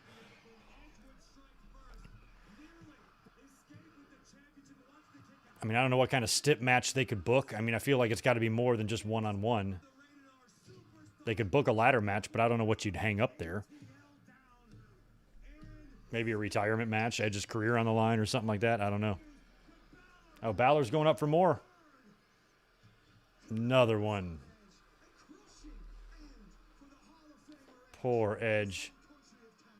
Got taken out in his home country by Finn Balor. And that's it. The show is going off the air, I believe. And that's it. And Chrisley Knows Best is on. You want to hang out and just watch this too? We'll just watch Chrisley as well. Yeah, sounds like a lot of fun. You could do Edge and Finn Balor in Hell in the Cell. I mean, I had that match pegged for Brock Lesnar and Lashley, but given what we saw tonight, we have no idea what the hell they're going to do with those two guys. So maybe you could put Edge and Finn Balor in the cell. I'd be totally cool with that. Totally cool. Last Man Standing Inferno match. There you go. Do an Inferno match. I'd be into that one too. So, yeah, I thought tonight's Raw was okay. I did like the Cody promo. I like the Sami promo. Sami got a win tonight. The Seth Rollins stuff was good.